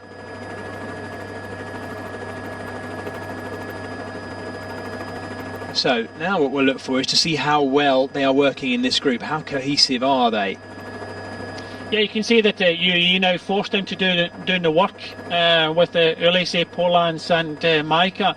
Not because of Pogačar's in front, because they went from potentially, filling the first 3 places. Now, because of that descent, they've got Mohoric and Sobrero in front, and that's the reason why they've been forced to do the chasing. So UAE's job now in this group is to bring back Sobrero and Mohoric in front, and then they'll get an easier ride, or as easy as you can say, with an uphill finish turn towards the finish, and it'll be up to the others to do the riding after their teammate Tadej Pogačar. From one person doing a bit of water skiing to another. That was the cable water ski we see on the lake alongside where Tadej Pogačar is riding right now. He's riding through a certain amount of water of his own. Looking good and pushing on, and he'll just keep piling on the coals, Brian Murdy, not just for, as I say, for the good of the stage and the fact that he wants to take as big a gap today as he can, but also because he knows every pedal stroke is counting towards his preparation for the start of the Tour de France in Brittany in just over 2 weeks' time. Looking, by the way, at the makeup of this breakaway, the other rider who's in there that did ride the Giro is Giovanni Carboni, the Bardiani CSF Faisane rider as well. So I think we're seeing today an illustration of just what it does to your legs, that 3-week Grand Tour in the run-up to a race like this.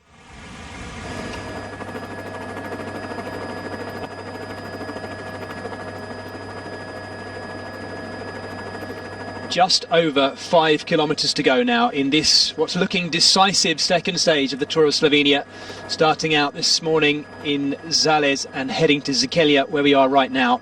2 ridges of hills separated by a long flat road in the middle that took us back across the finish line to come south to where we are now. We're right in the centre, these riders, of Slovenia.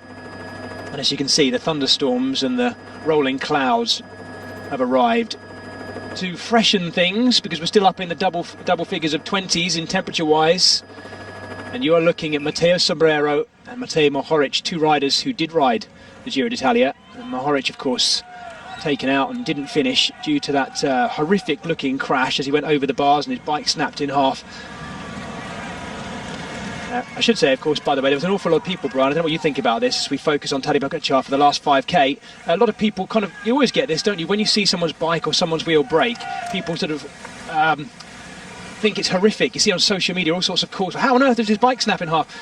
I can't help but think, I don't know what your thoughts are, that these bikes are so lightweight in carbon fibre, I'd rather see the bike snap than the rider, and in the end he was okay. I'm presuming bikes that are that lightweight will break anyway, won't they? Yeah, definitely. When you go side on like that, they will fold. If we can see that in carbon, if you hit it from the side, will cause some damage. It's okay, it's strong enough in the right places as you use it to put the power down. But you have a carbon top tube and you hit the top of the tube, then you can do a lot of damage. But I tell you what, talking about damage, you have done the damage today. They've ridden pretty much all day today. I was just about to say Matej Mohoric has ridden very measured today. He measured his effort on that climb. When you consider that Tratnik was the rider that went with Pogačar, he blew up, and it was left to Mohoric, and Mohoric just measured his effort, got over the top, used his descending skills, got back, and he's still looking good. We mentioned it before, still looking good for a potential podium here. And I think he'll take it, because by the looks of things, with the strength of UAE, Pogačar is probably kind of head and shoulders above everybody else today. To finish this stage in second or be on the podium, I think that's what Mohoric would love to do. Well, there is an awful lot more to happen in the race overall over the next 3 stages, Friday, Saturday, Sunday. As I mentioned, Saturday's stage is a right killer. That's being touted as the Queen stage. But Tadej Pogačar is getting closer to the base of our final climb today. It started around about a kilometre's time for him, and understandably here in the centre of Zikelia, he's taking it very carefully on those extraordinarily shiny looking... I don't care where you are in the world. When you come onto a pedestrianised area like that, with the road surface like that, it gets very, very slippy. Yeah, sensible. Let's hope these guys are likewise. I wonder whether we will be looking, as I say, Brian, at this day in particular. We can see the gaps that that Tadej Pogačar has opened up already, but I wonder if we'll be looking at the makeup of this second group here as well as being within our final podium on Sunday. As I say, an awful lot still to play for, particularly on that climb on Saturday and the final stages running into Nova Gorica and the very special climb up to Sveta Gora, which is slightly different to where the Giro went, of course, when it finished in Gorica. That could be a really decisive one. I know we just lost some pictures there because of the weather conditions, but if you look at the amount of team cars that are now behind that group of 10 riders, it means that it's quite a sizable gap to the next riders in contention. So it does look as if with 107, 106 now that Tadej Pogačar is going to win the stage, take the overall leader's jersey. I'm not saying this race is done. There's still 3 tough stages to go, and we say that anything could happen, but it's been textbook from UAE and Pogačar today. But now the 10 riders behind will have to kind of battle it out for the minor positions. And you have to say that Sobrero in this kind of type of finishing climb, Sobrero looks good. Matej Mohoric would love to finish top 3 and stay on the podium, but I think the battle behind will be for the minor places now that Tadej Pogačar has showed a clean pair of wheels to everybody today. Here we go, Brian. The final 2 kilometres, the final 2k climb up to the castle on top of Siqueira. We wondered yesterday when Diego Alesi, the defending champion, struck out and took that 1 bonus second at the first sprint point. Wondered whether actually we were being bluffed all this time and Alesi was going to be the leader for that team. Well, it's been sorted out on the road today, hasn't it? Because Tadej Pogačar has flown off and he's still being given around about a minute or just over a minute to this chase group. And on the front of the chase group, well, teammates of Tadej Pogačar's. It's Rafa Majka. I think they realise now that there's no point riding. There's 3 other UAE riders in that group behind. If they ride, then their teammates are going to fill the next few places. So, by the looks of things, Pogačar is being the strongest rider in the stage today. He's going to win, and by the mannerisms of Mohoric there and the other riders, they're just looking to see if they can finish second or third and stay in the podium. The Slovenian fans are absolutely loving this, Brian. If you watch Pogačar now, I hope we haven't seen a little bit of a wheel slip. Those yellow painted lines absolutely milking the width of the road. Perfect cornering from Pogačar there. But loving the crowd as he takes his way through the midsection of this final climb, because he's inside, or just about to be inside that final kilometre now. And Pogačar all the time adding to his advantage. 105 the advantage over the chasing group, but bear in mind the chasing group comprises 2 of the strongest riders in the race in Majka and Polanc as well. 3 teammates, of course, he has in here. UAE Team Emirates almost in their entirety up here today. And Pogačar, despite the fact that he's piling on the coals, Brian, still looks comfortably hard. Just goes to show you the gap going up a little bit now that there's no real chase. I think, like I was just saying, that everybody realises that he's the strongest man. It's about can you get on the podium? Can you finish second or third? You can look at them now. Their race is now for second and third, and if that last climb is anything to go by, Sobrero is just catching his breath for a Astana Premier Tech. He should be there and thereabouts, but you can only think that Mike and Alesi, especially Alesi, will be there in the finish, and we could see a 1-2-3 from UAE today. It would be exceptional. It's not often that happens. We've seen it happen. But there's an opportunity here for the rest of the riders in here to try and grab a good position. This looks as if this is setting it up. This is where the rest of the podium contenders will be come the end of the race, because it looks as if this rider, Tadej Pogačar, the Tour de France champion, is running away with this one. Brian, James Shaw, the British rider, is the only continental team-based rider in that group. Unless I've missed anyone, the rest of them are all either World Tour or pro team riders. James Shaw has made a really great day of this, as his director sportif Colin Sturgis hoped he would. He's got an opportunity here to get on the podium in illustrious company as well. As I say, the only continental-based team rider in this group, James Shaw. What a ride by that man. There he is in the light and dark blue. Not to be confused with the Astana kit. It's quite similar, the Ribble World Tight kit.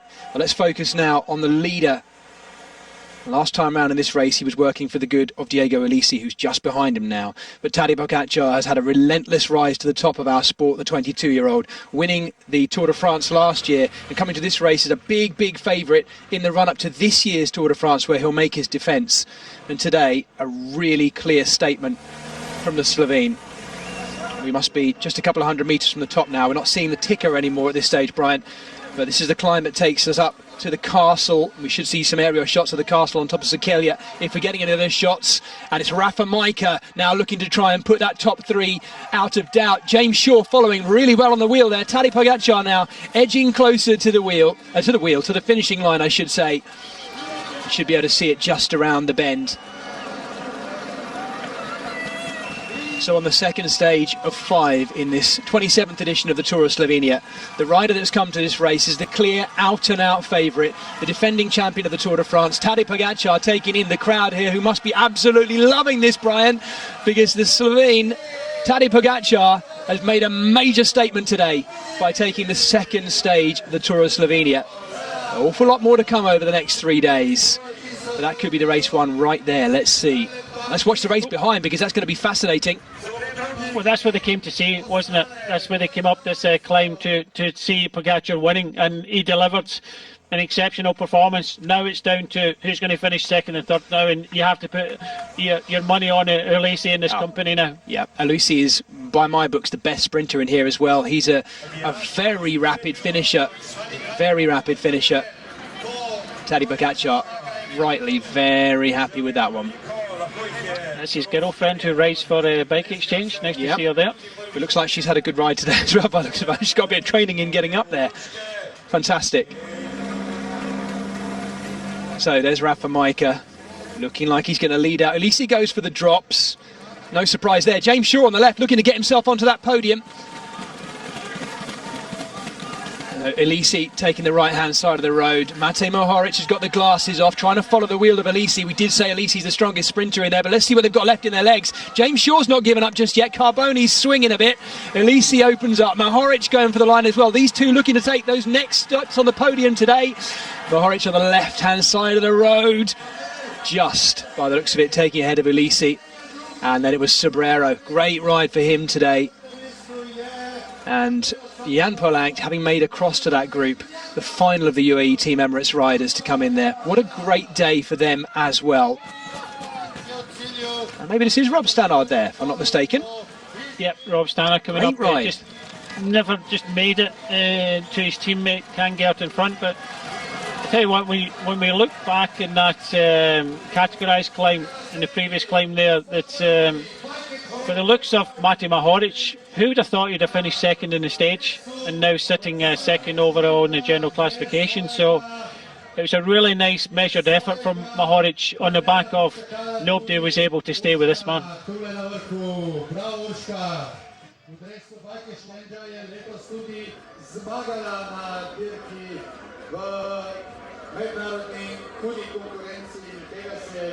So what a fantastic day's racing. It's been designed, of course, just like that, this second stage of the Tour of Slovenia, and that's exactly how it's played out.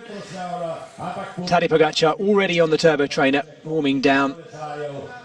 Got a bit wet towards the end as well, didn't it, Brian? There was enough rain. Now we see Jan Tratnik leading in. Wow, so we haven't seen them at all, but that's the next group, if you like, and there is one of the Adria Mobile riders in there. Tratnik, the first of these. He's not giving up either, is he? Still pushing on to be one of the highest placed of the Bahrain victorious riders. Of course, Matej Mohoric has already come in. Tratnik, we know, in good form. He started the base of this climb looking really good, but then started to go backwards, didn't he? Oh, this has really smashed our peloton to pieces today, Brian. Fully smashed it to pieces. There's Max Stedman riding for Canyon DHB Sun God as well. Tratnik distancing the others in here as he does so, showing his form once again from the Giro d'Italia. Great to see. I'm very surprised to see Rob Stannard finishing so well, Brian. He's obviously climbed well over Svetina as well, because I would really classify him as a sprinter, the young rider. He's only 22, but a noted sprinter, powerful, stocky guy, and hanging on well in the colours of Team Bike Exchange. I guess there's a bit of pressure on any of our World Tour team riders anyway to be outperforming some of their compatriots here. Lots of the Bardiani riders in there. That's one of the teams, by the way, that has more of its Giro finishers in here. There's 3 of them in that team that finished the Giro in Enrico Battiglin, Carboni, who was in the group just now, and then, of course, Giovanni Visconti, who we've yet to see. Or I'm presuming Visconti is one of those Bardiani CSF Faisani riders just come across. Brian, there's going to be lots of changes in jerseys today, isn't there, as well? We know the King of the Mountains jersey is going to be going elsewhere after Massis Passions. The Dutch rider's been looking after it from yesterday. I think it was a great stage, great race for UAE, and at one point they were looking good. That's Brakovic there, but UAE were looking good for being a dominant display, and looking at the general classification. But Mati Mahoric salvaged second overall, second in the stage, and hats off to him. At least he was in third there. So UAE at one stage looking at maybe having first, second and third. So Mati Mahoric is still in there, still in the race, but with a gap of close to a minute and a half in the general classification. Now you have to think, where are the others going to get that time from, and a rider that looks as if he's on really, really good form ahead of the Tour de France. So, provisional stage classification, we know the winner, that's beyond doubt, Tadej Pogacar, but once again, 2 Slovenian riders, first and second. Matej Mohoric in second, for Bahrain victorious. Ulisi, the defending champion, in third. Sobrero, after a great ride by him, where he was looking outnumbered at one point, hanging on to get fourth. Tanokanga, it was, in the colours of Bike Exchange, taking fifth. James Shaw, the British rider, in the colours of the only continental team in there, in that top 10 in the end, taking a fantastic 6th place. Rafa Majka, the 2017 champion in this race, also finishing in very close quarters to those guys. Here we look back again at the number 4 rider taking his stage win. That's the first stage win this year. I say that because he's got other opportunities, of course, this week before we get to Novo Mesto on Sunday afternoon. Do not be surprised to see that man winning atop Svetagora on Saturday afternoon. Let's see, though, an awful lot to play for. Interesting thing, Brian, amongst those Bahrain victorious riders, of course, is that it didn't look like Jan Tratnik has given up on the general classification, because he was driving hard, even though distance, driving hard to limit his losses come the line, wasn't he? Yeah, possibly thinking maybe ahead, maybe getting himself in a breakaway, and trying to kind of take some time back. It's going to be very, very difficult, but yeah, with the bonuses factored in. Congratulations for excellent win today. Explain us a little bit your action. More than 20 kilometers to go. How did you decide to go? Yeah, this stage was already 2 years ago. It was even more hot than today, but last year there was not the good legs, and today I felt super good, so I tried just to go full gas all the climb, and I got the gap. So once I got the gap, I just took the descent a little bit careful, but after the descent, full gas to the finish, and I made it. Well, the stage started in dry weather, and then the rain started falling. Can you explain us a little bit the change of the tactics? Did you be more careful or anything? Yeah, I always knew that I need to be careful today. There was tricky descents, so but when you're alone, it's much easier to take the lines, and there's less risk. So actually, it was good to be alone in the front for the descent. We all expected that maybe Saturday's stage will be the king one, but you decided to attack already today. Did you try to finish this race today already? No, I just I really like this stage. It's a classic one from Tour of Slovenia, so I really like the course, and yeah, I tried today, and yeah, it was a success. I didn't think it would be such a good advantage in the end, but yeah, I'm really happy to take this win. Congrats, thank you, good luck. See, what did I say, Brian? Pleasant, modest, what was the other words? Generous. Interesting. He still comes across, doesn't he? He still comes across so kind of modest and sort of slightly muted as well, and a bit, at times, if I'm honest, it is my own analysis of it, sometimes that's still a little bit awkward in front of the cameras. He is already such a great champion of our sport, and possesses so much physical and to a certain extent tactical talent as well. What a brilliant finale. As we watch back the highlights of Tadej Pogacar's final meters here on the climb to the castle at Zakelia. It's been a brilliant second stage this Thursday afternoon. We have 3 more to go, of course,